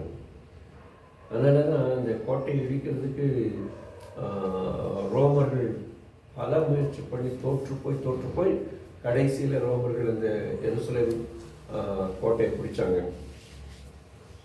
இந்த புத்தகம் எழுதப்பட்ட காலம் நாம் ஏற்கனவே பார்த்தது போல 445க்கும் 430க்கும் இடைப்பட்ட காலத்தில் எழுதியிருக்கலாம் என்று கருதப்படுகிறது. ஒருவேளை நெகேமியா எஸ்ரா 2 பேரும் இணைந்து எழுதியிருக்கலாம் என்று கருதப்படுகிறது. அதை இன்னார் எழுதினார் என்று நமக்கு தெரியாது. நெகேமியா குறித்த சில குறிப்புகள். இவர் அரசருடைய அரண்மனையில் உணவு சுவைஞர், பானபாத்திரக்காரர். பானபாத்திரக்காரன் என்ன அர்த்தம்? டேஸ்டர், ஃபுட் டேஸ்டர். ஏன்னா அவர் சாப்பிட்ட பிறகு தான் அந்த அரசரை சாப்பிடணும். ஏன்னா அந்த நாட்களில் அரசருக்கு பல எதிரிகள் உண்டு. அரசவையிலே சிலர் அரசரை சரி செய்வதற்காக என்ன செய்து விடுவாங்க? விஷம் வைத்துடுவாங்க சாப்பாட்டில். அதனால் அந்த சாப்பாட்டுடைய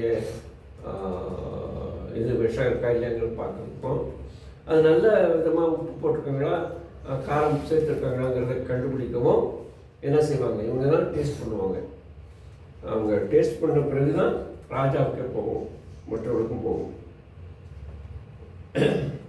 அது மாத்திரமல்ல, இவருக்கு இரண்டாவது ஒரு முக்கியமானது, அரசருடைய அரண்மனையில் இருந்த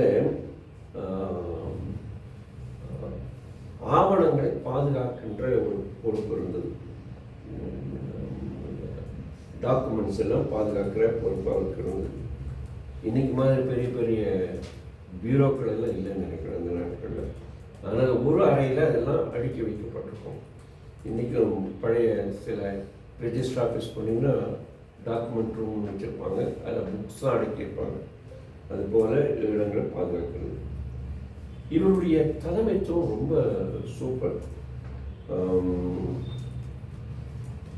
இவர் முதல் முறையாக இவர் ஆக்சுவலி ஒரு யூதர், எருசலேமில் பிறக்கலை. இவர் பாபிலோனில் பிறக்கிறார்.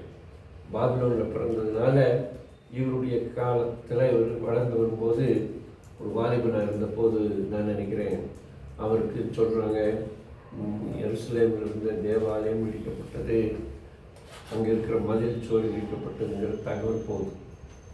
அப்படி கேட்கும்போது அவர் இந்த ஊரை பற்றியெல்லாம் பேசிகிட்டு இருக்கும்போது அவர் என்ன செய்கிறாரு? ஐயோ எங்கள் ஊர் இப்படியா இருக்கே அப்படின்னு சொல்லி கதறி அழுகிறாரு. அதுக்காக புலம்பி உபவாசம் செய்கிறாரு. இதனால் ஆண்டவர் அவருக்கு ஒரு தரிசனத்தையும் ஒரு பாரத்தையும் கொடுக்குறாரு. அதனால் அவர் எப்படியாவது இந்த இடத்துல போய் அந்த இடத்தினுடைய பாதுகாப்பை பலப்படுத்துறதுக்காக அலங்கை கட்டணும்னு ஒரு தீர்மானம் செய்கிறாரு. அதற்கு ஆண்டவர் வழிவாசலை திறந்து கொடுக்குறாரு. அதன் பிறகு இவர் அதை கட்டி அதுக்கு இராணுவ பாதுகாப்பு கொடுத்து அதை பராமரிக்கிறது தான் இந்த புத்தகத்தினுடைய முக்கியமான செய்தி. அந்த நாட்களில் இந்த பகுதிகளில், யூதா பகுதியில் விசேஷமாக சமாரியாவுக்கு ஒரு கவர்னர் இருந்தார். அந்த கவர்னர் சன்பலாத்தின் பேர். இவர் ஒரு அம்மோனிய நாட்டு மனிதர். அதே மாதிரி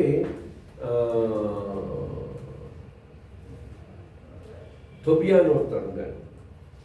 இவரும் இணைஞ்சி 2 பேரும், ஒரு தலைவர், இவங்க 2 பேரும் இணைஞ்சு இவர்களுடைய முயற்சியை தோல்வி அடைய செய்ய வேண்டும் என்பதற்காக சூழ்ச்சிகள் செய்கிறாங்க.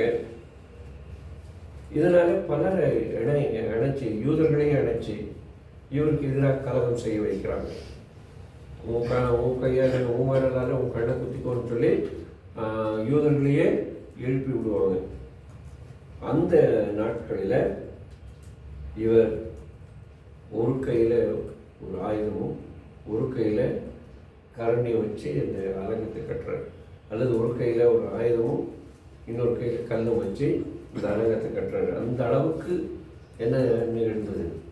எதிர்ப்புகள் இருந்தது. அந்த எதிர்ப்புகளின் மத்தியிலேயே அவர் பெரிய வேலையை செய்தார். இது இன்றைக்கு நமக்கு ஊழியத்தில் எதிர்ப்புகள் வரும்பொழுது நாம் அந்த எதிர்ப்பை எப்படி சமாளிக்க முடியும் என்பதை காட்டுகின்றதாக இருக்கிறது. இந்த கிளர்ச்சியில் அவர் சோர்ந்து போகலை. இந்த கிளர்ச்சியின் மத்தியிலையும் ஆண்டவருக்காக எழுந்து நின்றார். எனக்கு அந்த புஸ்தகம் ரொம்ப பிடிக்கும். அவர் சட்டை இல்லாமல் ஒரு கழுகு மேலே ஏறி போய் அந்த ஊரெல்லாம் சுற்றி பார்த்து வருவார். அது சர்வே பண்ணுறது. நம்ம இப்போது ஜப நடை அப்படின்னு சொல்கிறோம்ல, அந்த ஜப நடையெல்லாம் இந்த புத்தகத்தின் அடிப்படையில் தான் வருது. அதனால் இது ஒரு ரொம்ப முக்கியமான புத்தகமாக எனக்கு தெரியுது. இவர் இரவும் பகலும் உழைத்து அலங்கத்தை கட்டினார். இப்போது இந்த சன்பலா தொபியாங்கிறவங்க என்ன சொல்கிறாங்க, அது மேலே ஒரு நரி ஓடினா கூட விழுந்துடும் அப்படின்லாம் அவரை சோர்வுப்படுத்துகிறாங்க. ஆனால் அந்த சோர்வான வார்த்தைகளை அவர் இந்த காதில் கேட்டு இந்த காதில் விட்டு தான் செய்தார். அதனால் இவருடைய தலைமைத்துவம் மிகவும் போற்றப்படத்தக்கது. இந்த புத்தகத்தினுடைய மிக முக்கியமான நோக்கம் என்னவென்றால், இந்த ஒவ்வொரு புத்தகத்துக்கும் ஒரு நோக்கம் இருக்குல்ல, அதில் ஒரு மூன்று முக்கியமான நோக்கத்தை நான் சொல்லிவிட விரும்புகிறேன். நெகேமியாவின் தலைமையில் 3வது கட்டமாக யூதர்கள் திரும்பி வந்த விவரத்தை கூற வேண்டும் என்பதற்காகவும், எரேமியா மதிலை கட்டின அந்த வரலாற்றை விவரிக்கவும், எப்படியெல்லாம் கஷ்டப்பட்டு கட்டினார் என்கிற விவரத்தை சொல்லவும், எல்லாவற்றுக்கும் மேலாக யூதர்கள் மத்தியிலே உண்மையான ஒரு ஆவிக்குரிய மனமாற்றத்தையும் எழுப்புதலையும் கொண்டு வந்ததை சொல்லவுமே இந்த புத்தகம் எழுதப்பட்டது.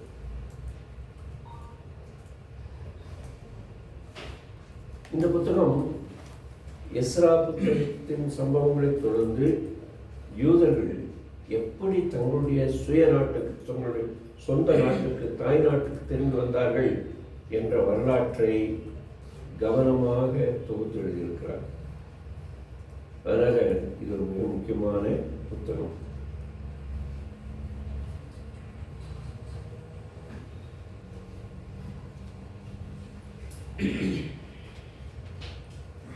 இந்த புத்தகத்தில் உள்ள முக்கியமான பிரிவுகள்: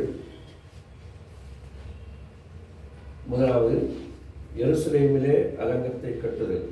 முதல் அதிகாரம் முதல் 7வது அதிகாரம் வரைக்கும். முதல் 2 அதிகாரத்தில் அலங்கத்தை கட்டுவதற்கான ஆயத்த வேலை நடைபெறுகிறது. 3வது அதிகாரத்திலிருந்து 7வது அதிகாரம் வரைக்கும் அலங்கத்தை கட்டுவதை காண்பிக்கிறது. 2வது, மக்களுடைய ஆவிக்குரிய நிலைமையும் அவர்களுடைய உயிர் முயற்சியும் காட்டுகிறது. 8வது அதிகாரம் முதல் வசனம் தொடங்கி 13வது அதிகாரம் 31வது வசனம் வரைக்கும். முதலாவது, உடன்படிக்கையை புதுப்பிக்கிறார். Renewing their covenant. ஆண்டவரோடு உள்ள உடன்படிக்கையை புதுப்பிக்கிறார்கள்.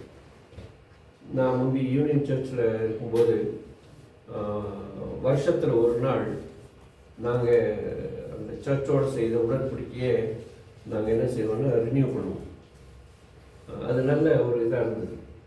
அதே போல் இப்போவுமே நம்முடைய சபைகளில், நம்முடைய சங்கங்களில், விசுவாசிகள் மத்தியில் நம்ம உடன்படிக்கையை, சபையோடு செய்த உடன்படிக்கையை, ஆண்டவரோடு செய்த உடன்படிக்கையை ரினியூ பண்ணுறது நல்லது அப்படிங்கிறது என்னுடைய கருத்து. 2வது, உடன்படிக்கைக்கு கீழ்ப்படுகிறது.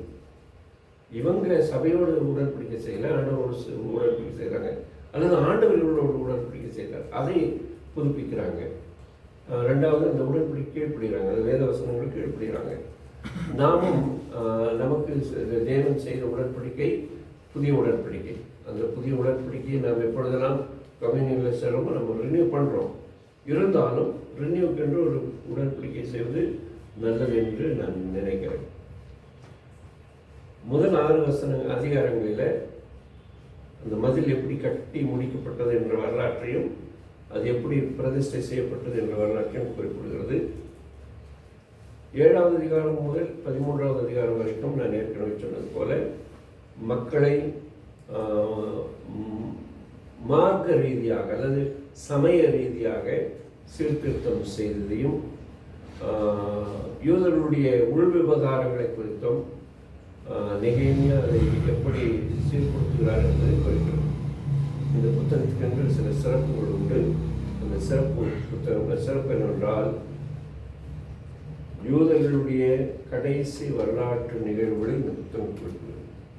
இதோடு தான் இந்த யூதர்களுடைய வரலாறு புத்தகத்தில் அது பிறகு எழுதப்படலை, நம்முடைய வேத புத்தகத்தில் எழுதப்படலை. இப்போ வரலாறு இருக்கு, யூதர்களுடைய வரலாறு இருக்கு, ஆனால் அது நமக்கு என்னவாக இருக்கல, வேத புத்தகமாக இருக்கவில்லை. ரெண்டாவது, பழைய ஏற்பாட்டினுடைய கடைசி புத்தகமாகிய மல்கியாவுக்கு இந்த புத்தகம் சரித்திர பின்னணியை தருகிறது. ஏனென்றால் இந்த புத்தகத்தின் அடிப்படையில் தான் மல்கியா புத்தகம் எழுதப்பட்டிருக்கிறது. இந்த புத்தகம் எருசலேமின் அலங்கத்தை சரியா 52 நாளில் கட்டி முடித்தார்கள். அந்த நாட்களிலே அதன் சிறப்பு. ஒரு பெரிய இந்த கோட்டை மதிலை கட்டுவதற்கு எவ்வளவு கஷ்டம். ஆனால் அந்த கஷ்டத்தின் மத்தியிலே அவருக்கு எதிர்ப்பும் இருந்தது. அந்த எதிர்ப்பையும் தாண்டி கஷ்டத்தையும் தாண்டி 52 நாளில் ஒன்றுபட்டால் உண்டு வாழ்வு என்பது போல இந்த யூதர்கள் ஒருமனப்பட்டு இந்த மதிலை கட்டி முடித்தார்கள். அதன் சிறப்பான அம்சம். இந்த புத்தகத்தில்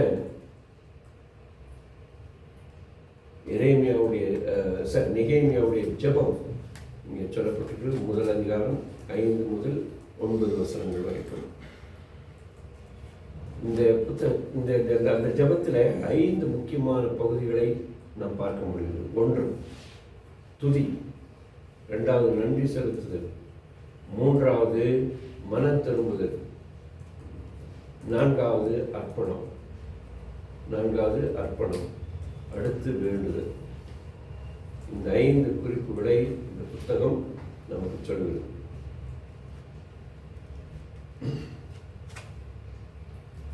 கடைசியாக இந்த புத்தகம் வரலாற்றை உள்ளதை உள்ளபடியே சொல்கிறது. அதனால் இந்த புத்தகத்தை ஒரு முறையாக வாசிக்காதவர்கள் ஆவிக்குரிய மறுமலர்ச்சிக்காக இந்த புத்தகத்தை இன்றைக்கு மாலையில் ஒரு முறை படிக்கும்படி ஊக்கப்படுத்துகிறேன்.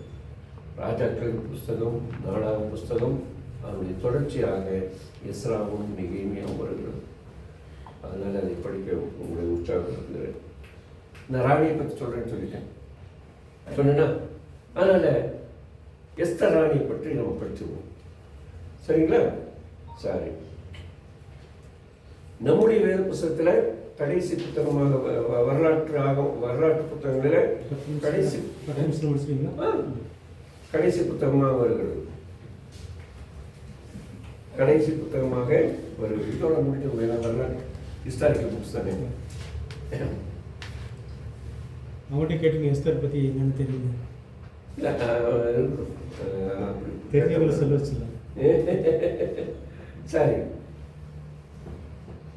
யூத மக்களை அழிக்க வேண்டும் என்று ஆகான் செய்த திட்டத்திலிருந்து ஆகானிய அழிவுக்கு தள்ளின புத்தகம் வரலாற்றை தான் இந்த புத்தகம் சொல்கிறது. ஆகான் என்ற ஒரு ஆகாதவன் இருந்தான். அவனை முற்றுமாக அழித்த புத்தகம் என்று இந்த புத்தகத்தை நாம் சொல்ல முடியும். இந்த புத்தகத்தினுடைய நிகழ்ச்சிகளின் அடிப்படையில் அந்த நாட்களில் இருந்த அரசர்களுடைய டெய்லிஸ் அல்லது நாளாகமங்களிலிருந்து தொகுக்கப்பட்டு இந்த புத்தகம் எழுதப்பட்டிருக்கிறது.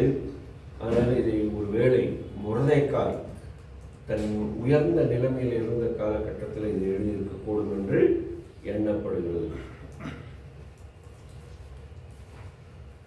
எஸ்தர் அரசியாக முடிச்சூட்டப்பட்ட 479ஆம் ஆண்டுக்கு பின்னர் இது எழுதியிருக்கப்படலாம் என்று கருதப்படுகிறது. அது 470 இது எழுதப்பட்டிருக்கலாம். இந்த புத்தகத்தினுடைய நோக்கம் என்னவென்றால் இந்த புத்தகத்தில் ஒரு இடத்துலையும் யாருடைய பேர் சொல்லுங்க,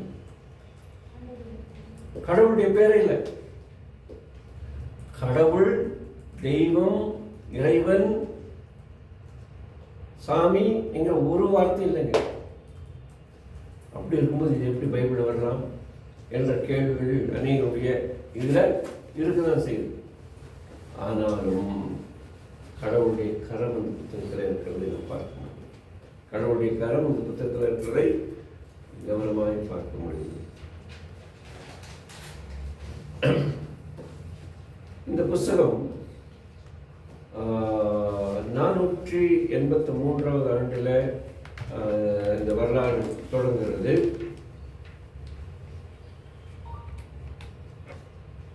நூற்றி 3 ஆண்டுகளுக்கு பின்னர் நடந்த நிகழ்வுகளை வரிசையாக பட்டியலிடுகிறது.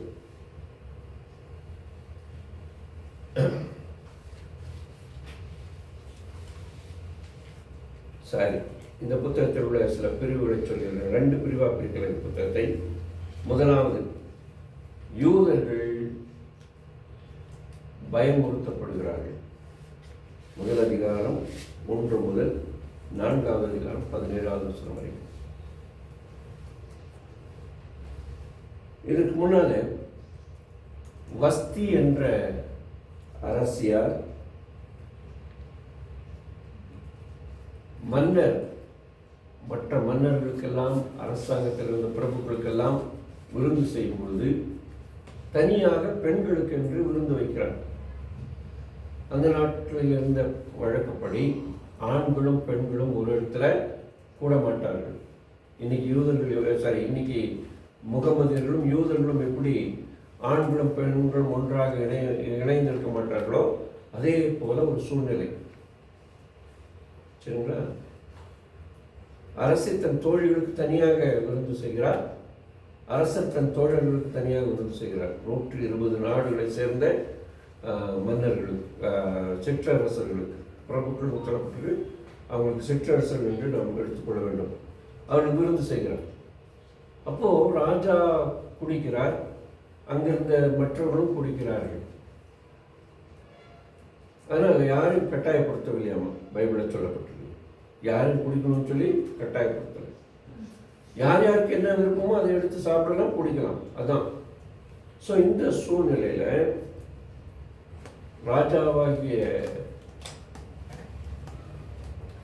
ராஜாவுக்கு ஒருத்தர் வந்து ஆலோசனை சொல்றாரு. என்னன்னு, நம்ம ராணி உங்களுக்கு எல்லாம் காட்டினது நல்லா இருக்குமே அப்படின்னு.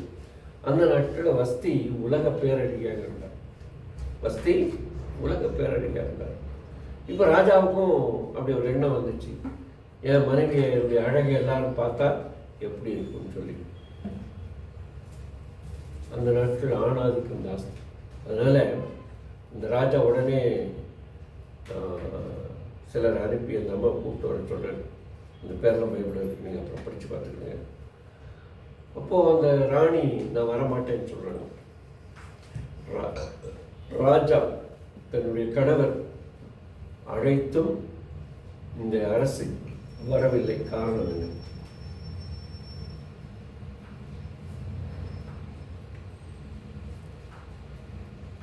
என்ன நினைக்கிறீங்க சுமார்? ஏனென்றால் இந்த ராஜா உட்பட அங்கிருந்து எல்லாருமே குடிமயக்கத்தில் இருந்தார்கள். அப்போ அரசி என்னதான் தன்னுடைய பாதுகாவலர்களோடு இருந்தாலுமே இந்த அரசியை யார் வேண்டுமானாலும் என்ன வேண்டுமானாலும் செய்து கொள்ளலாம். அதனால பயந்து என்ன செய்தாங்க, இந்த ராணி வரவில்லை. இதுதான் முக்கியம். ஆனால் நம்ம ஆட்கள் வேறு வேறு விதமாக இது சொல்லுவாங்க. எப்படி இருந்தாலும் அந்த ராணி வரலை. அதனால் அந்த ராணி தன்னுடைய தலையில் இருந்த கிரீடத்தை கொடுக்க வேண்டியதாகிடுச்சு, பதவியிலிருந்து விலக வேண்டியதாகிடுச்சு. அதுக்கு பிறகு கொஞ்ச நாளைக்கு பிறகு அதே ராஜாவுக்கு இன்னொரு ராணி தேவைப்பட்டாங்க. அந்த ராணி தேவைப்படும் போது நிறைய இளம் குமரிகளை கொண்டு வந்து டெஸ்ட் வைக்கிறாங்க. அந்த டெஸ்ட்டில் எஸ்தர் ஜெயித்தார். அந்த வரலாறுலாம் உங்களுக்கு தெரிந்தானே எஸ்தர் வரலாறுல. இந்த எஸ்தர் தேர்வு செய்யப்பட்ட போது எஸ்தர் அரசை தன் வாயை மூடிக்கொண்டிருந்தாள். தன்னுடைய சித்தப்பாவுடைய பேச்சு கேட்டு என்னன்னு யாரு தம் பின்னணி என்னங்கிற சொல்லான்னு நினைச்சிருந்தாங்க. அதான் ரொம்ப பியூட்டி. சில வேளைகளில் நாம போய் மாட்டிக்குவோம். நான் யார் தெரியுமான்னு சொல்லி நிறைய இடங்கள்ல நம்ம மாட்டிக்குவோம். அதனால நாம் மாட்டிக்காமல் இருக்கணும்னா சில வேளைகளில் சில ரகசியங்களை மற்றவங்க முன்னால சொல்லக்கூடாதுங்கிற ஒரு சத்தியத்தை சொல்லுது. சரி, இதுக்கிடையில இந்த ஆமானுடைய ஒரு சதி திட்டத்தை நம்ம பார்க்க முடிகிறது. 2வது அதிகாரம் 21வது அதிகாரத்திலிருந்து 4வது அதிகாரம் 41வது வசனம் வரைக்கும். அப்படி திட்டம் யூதர்கள் என்ற ஒரு மக்கள் இனம் இருக்கவே கூடாது என்று. அதனால அவன் அந்த நாட்டில் இருந்த 120க்கும் மேற்பட்ட அரசர்களுக்கு கடிதம் எழுதி அனுப்புகிறார். அந்த 120 ராஜாக்களுக்கு எழுதப்பட்ட கடிதத்தை ஒரே ஒரு நாள் எஸ்தர் ராஜாத்தி கொடுத்த விருந்தினாலே தோற்கடிக்கப்பட்டார். இந்த புஸ்தகத்தில் 3 விருந்துகள் வருகிறது. 3 பேர் விருந்து கொடுக்குறாங்க. யார் யார்? முதல் அதிகாரம் 2வது வசனத்திலிருந்து யார் கொடுக்குறாங்க? ராஜா அகஸ்வேரு ராஜா. 7வது அதிகாரத்தில் எஸ்தர் ராஜாத்தி. 3வது இந்த பெரும் பண்டிகை வருதுல்ல, அந்த பண்டிகைக்கு என்ன பேர்? பூரிம். இந்த பூரிம் பண்டிகையினுடைய விருந்து. அதனால் இந்த 3 விருந்துகளும் முக்கியமான விருந்துகள். இப்போ ஆமானின் சதித்திட்டம் கொஞ்ச நாள் வேலை செய்யுது. அந்த நாட்களில் இவருடைய நிலைமை ரொம்ப முக்கியமாக இருந்தது. இந்த எஸ்தருடைய சித்தப்பா மொர்தெக்காயுடைய நிலை மிக முக்கியமாக இருந்தது. இந்த நேரத்தில் 2வது குறிப்பு யூதர்கள் தெய்வதீனமாக விடுதலை செய்யப்பட்டார்கள். 5வது அதிகாரம் 3 முதல் 10வது அதிகாரம் 3வது வசனம் வரைக்கும். அதற்கு அடிப்படையாக எஸ்தருடைய பரிந்து பேசுதல் முக்கியமாக இருந்தது. இன்றைக்கும் நாம் நம்முடைய அண்ணன் சொன்ன வார்த்தையை பயன்படுத்தணும்னா, நம்முடைய மக்கள் விடுதலை அடையணும்னா நாமும் பரிந்து பேசுகிறவர்களாக இருக்க வேண்டும். எஸ்தர் ராஜாத்தி தன் மக்களுக்காக பரிந்து பேசினார். தேவன் அந்த பரிந்து பேசுவதை ராஜா கேட்டு யூதர்களுக்கு விடுதலை கொடுத்தார். அதே போல நாமும் பரிந்து பேசினார். தேவன் நம்முடைய பரிந்து பேசும் ஜெபத்துக்கு பதில் கொடுத்து நம்முடைய ஜனங்களையும் மீட்டெடுப்பார். இது முக்கியம். 2வது மொர்தெக்காய் அந்த வாசலில் உட்கார்ந்திருப்பார். மிகவும் கேவலமாக நடத்தப்பட்டார். ஆனால் அவன் தன்னை கேவலமாக நடத்தினதற்கு முன்பாக கனப்படுத்தப்படுகிறார். 6வது அதிகாரம் 4வது வசனம் தொடங்கி 14வது வசனம் வரைக்கும். ஆமான் சதித்திட்டம் செய்கிறார். இந்த மொர்தெக்காயை சிலுவையில் ஏற்றுவதற்கு அதே சிலுவையிலே அவனே அடிக்கப்படுகிறார், தூக்கி போடப்படுகிறார். இது ரொம்ப முக்கியமானது. சரி, இந்த புத்தகத்தில் 8வது அதிகாரம் 1 வசனத்திலிருந்து 10வது அதிகாரம் 3வது வசனம் வரைக்கும் இந்த பூரிம் பண்டிகை கொண்டாடப்படுகிறது. பூரிம் காலத்தில் யூதர்கள் தங்கள் எதிரிகள் எல்லாரையும் பந்தாடி விடுகிறார்கள். சரி, அகஸ்வேரு அரசாண்ட 3வது வருஷம் அவர் தன்னுடைய குறுநில மன்னர்கள், பிரபுக்கள் இருக்கு இல்லையா, பிரபுக்கள்னா குறுநில மன்னர்கள், அந்த குறுநில மன்னர்கள் மற்றும் அவருடைய அரசு அதிகாரிகள் எல்லாருக்கும் விருந்து செய்தார்.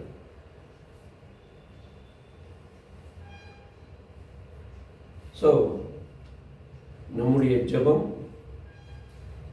நம்மை பண்டிகை கொண்டாட செய்யும். அதை நாம் மறந்து போகிறோம். இந்த புத்தகத்தினுடைய சிறப்பம்சம், வேத புஸ்தகத்தில் பெண்கள் பெயரில் எழுதப்பட்ட 2 புத்தகங்களில் இது 2வது புத்தகம். ஒன்று ரூத், 2வது எஸ்தர்.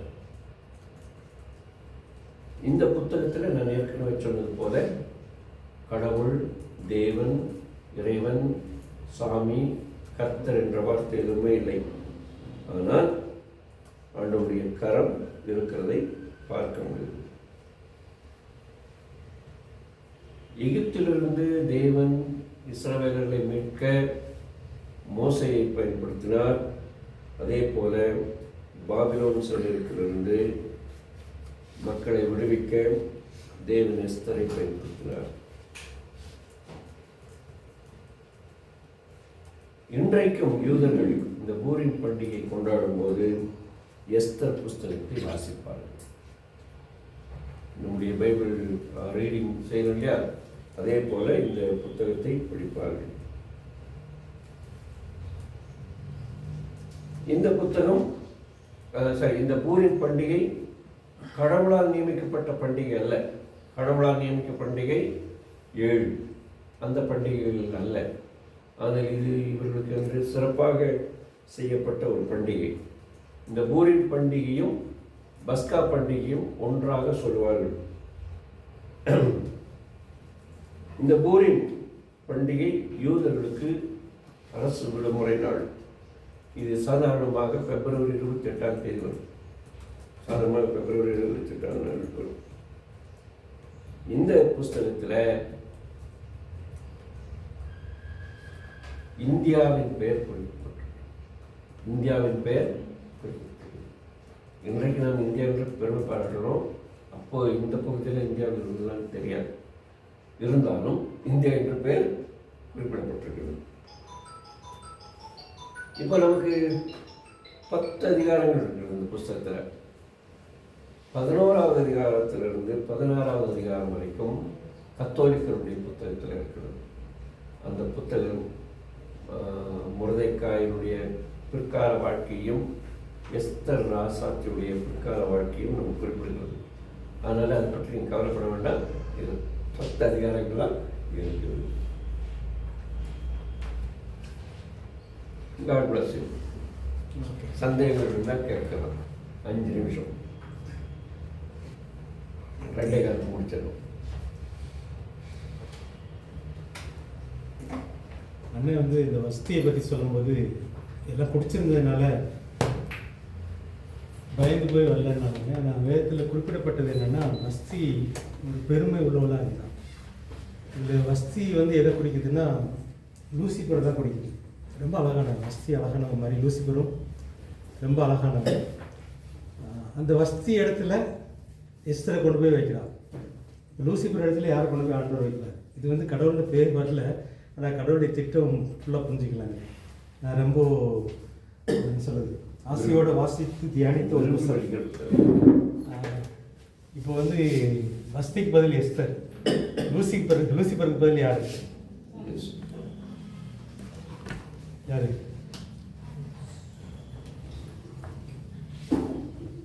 வஸ்திக்கு பதில் எஸ்தர், லூசிபருக்கு பதில் யாரு நம்ம. அந்த சத்தியம் புரிஞ்சிச்சுன்னா இந்த புக்கு நல்லா புரிஞ்சிச்சுன்னு அர்த்தம். அதில் இதை புரியுறதுக்கு இந்த கட்டளை வந்து என்னென்னா 127 நாட்டிலையும் யூதர்கள் இருக்காங்க. இருக்கிற யூதர்கள்லாம் ஒரு நாள் ஒரு டேட்டை குறிச்சிட்டு அந்த நாளில் கொண்டுருங்க, அவங்க சொத்தெல்லாம் நீங்கள் எடுத்துக்கோங்க. இதுதான் ராஜா போட்ட கட்டளை. இந்தியாவிலையும் யூதர்கள் இருந்திருக்கலாம், இந்தியாவில் இருந்த யூதர்களையும் நீங்கள் கொண்டுட்டு அவங்க சொத்தெல்லாம் நீங்கள் எடுத்துக்கலாம். யார் கொள்கிறாங்களோ அவங்க எடுத்துக்கலாம். இதுதான் சாத்தானுடைய திட்டம். நம்மளை அழிச்சிட்டு நமக்குரிய அதை எடுத்துக்கலாம். அந்த நாளை ஆண்டவர் மாற்றுறார். அதுதான் பூரிம் பண்டிகை. பூரிம் பண்டிகை நம்ம வந்து ரட்சிக்கப்பட்ட நாளாக கொண்டாடுற நாளாக நம்ம வச்சுக்கலாம். ஆண்டவர் கொடுத்த பண்டிகை கிடையாது, நம்ம எல்லாருக்குமே பொருந்தும். நம்மளை அழிக்க நினச்ச சாத்தானை அவர் அழிச்சிட்டு நம்மளை அவர் சொத்தாக மாற்றுறார். பூரிம் பண்டிகை எப்படி மாறுதுன்னா இப்போ எந்த நாளில் ஆமான் வந்து இஸ்ரேல் மக்கள் எல்லாம் கொண்டுட்டு அவங்க சொத்தெல்லாம் கொள்ளடிக்க சொன்னானோ அதே நாளை தான் மாற்றுறாரு. அதே நாள் அந்த ஆணை எப்படி மாறுன்றது தான் சரித்திரம். இதில் வந்து டிரான்ஸ்லேஷன் பற்றியும் சில சத்தியங்கள் இருக்குது. இந்த 127 நாட்டையும் பேசப்பட்ட மொழி எத்தனை மொழிகள் அந்த காலகட்டத்தில் தெரியல. இந்த சாத்தான் போட்ட அந்த ஆமான் போட்ட கட்டளை எல்லாமே எல்லா தேசத்துக்கும் போகுது, எழுதி போகுது. ராஜா முத்திரை வச்சு அனுப்புகிறாரு. இந்த டேட்டில் மார்ச் 31 நீங்கள் இருக்கிற இஸ்ரேல் யூதர்கள்லாம் கொண்டுட்டு அவங்க சொத்தெல்லாம் நீங்கள் எடுத்துக்கோங்க. ராஜா கட்டளை வச்ச அந்த ஆணை வந்து எல்லா பாஷையிலும் போகுது. இப்போ வந்து அந்த ஆணையை மாற்றணும். அது நடக்கிறதா இந்த சரித்திரம். 10 அதிகாரத்தில் உள்ள காரியம் என்னென்னா, அதே நாளில் யார் இவங்களை கொல்லணும்னு முடிவு பண்ணாங்களோ அவங்கள கொண்டுட்டு யூதர்கள் வந்து அவங்க இதை எடுத்துக்கலாம். புரியுதா நான் சொல்ல சத்தியம்?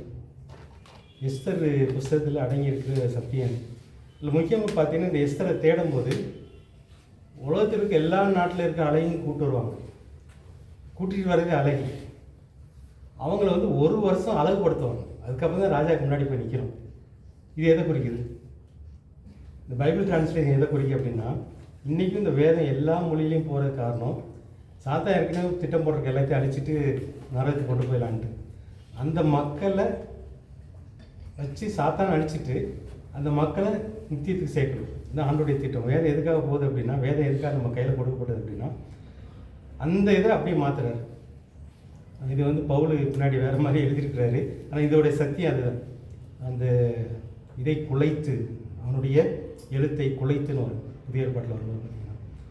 இப்போ நமக்கு வேதத்தை ஏன் கையில் கொடுக்குறாரு அப்படின்னா, நீங்கள் இந்த வேதத்தை வச்சு அவனை அழிக்கணும். எப்படி சாத்தான் போட்ட திட்டத்தை இஸ்ரவேல் அழிக்கிறதுக்கு அவன் போட்டானோ அதே இதை வந்து மாற்றணும். இன்றைக்கும் வேதம் வந்து எல்லா மொழியிலும் எழுதப்படுறதுக்கு ஒரே காரணம் என்னென்னா, வேதம் இல்லை அப்படின்னா சாத்தான் அழிக்க முடியாது. வேத வசனம் இல்லைன்னா சாத்தானை ஏற்று நிற்க முடியாது. அதை வச்சு அவனை அழிச்சிட்டு நீங்கள் உங்கள் ரட்சிப்பை கொண்டாடுங்க. இந்த அழகை பற்றி ஏன் சொன்னேன்னா, இந்த அழகுபடுத்துதல் ஏற்கனவே அழகி தான். நம்மளை வந்து ஆவியானவர் அழகுபடுத்திட்டு இருக்கிறார் இயேசுவுக்கு மனவாட்டியாக. அந்த அழகுபடுத்துதல் தான் இன்றைக்கி வேதத்தின் மூலமாக நமக்கு நடந்துட்டு. எஸ்தரை கூட்டிகிட்டு வந்து எஸ்தரை மாதிரி எத்தனையோ அழகிகளை கூட்டிகிட்டு வந்தாங்க. அதில் ஒருத்தி தான் எஸ்தர். இது எதை குறிக்குதுன்னா, சபையை வந்து ஆவியானவர் அழகுபடுத்திகிட்டு இருக்கிறார். இவ்வளோ ஆவிக்குரிய அர்த்தங்களும் எஸ்தர் புத்தகத்தில் அடங்கியிருக்காரு. சரித்திரமாக பார்த்தோன்னா வித்தியாசமாக இருக்கும். ஆனால் ஆவிக்குரிய அர்த்தங்கள் இதுக்குள்ளே அடங்கியிருக்கு. எஸ்தர் புத்தகத்தை நீங்கள் அந்த கோணத்தோட கண்ணோட்டத்தோடு வாசித்தீங்கன்னா ரொம்ப நல்லாயிருக்கும். வேறு ஏதாவது கேட்க விரும்புகிறீங்களா? எஸ்தர் வந்து யூத பெண்ணா? ஆமாம், எஸ்தர். அது வந்து மறைச்சி வைக்கிறான், காட்டிக்கல அந்த ராஜாட்ட முதல்ல. அதுக்கப்புறம் அது மொர்தேகாய் தான் அந்த ஆலோசனை கொடுக்குறாரு. எஸ்தருடைய சித்தம். வேறு ஏதாவது கேட்க விரும்புகிறீங்களா? ஜெர்மனி முடிக்கலாம். ரெண்டு ஜெர்மனி முடிக்கலாம்.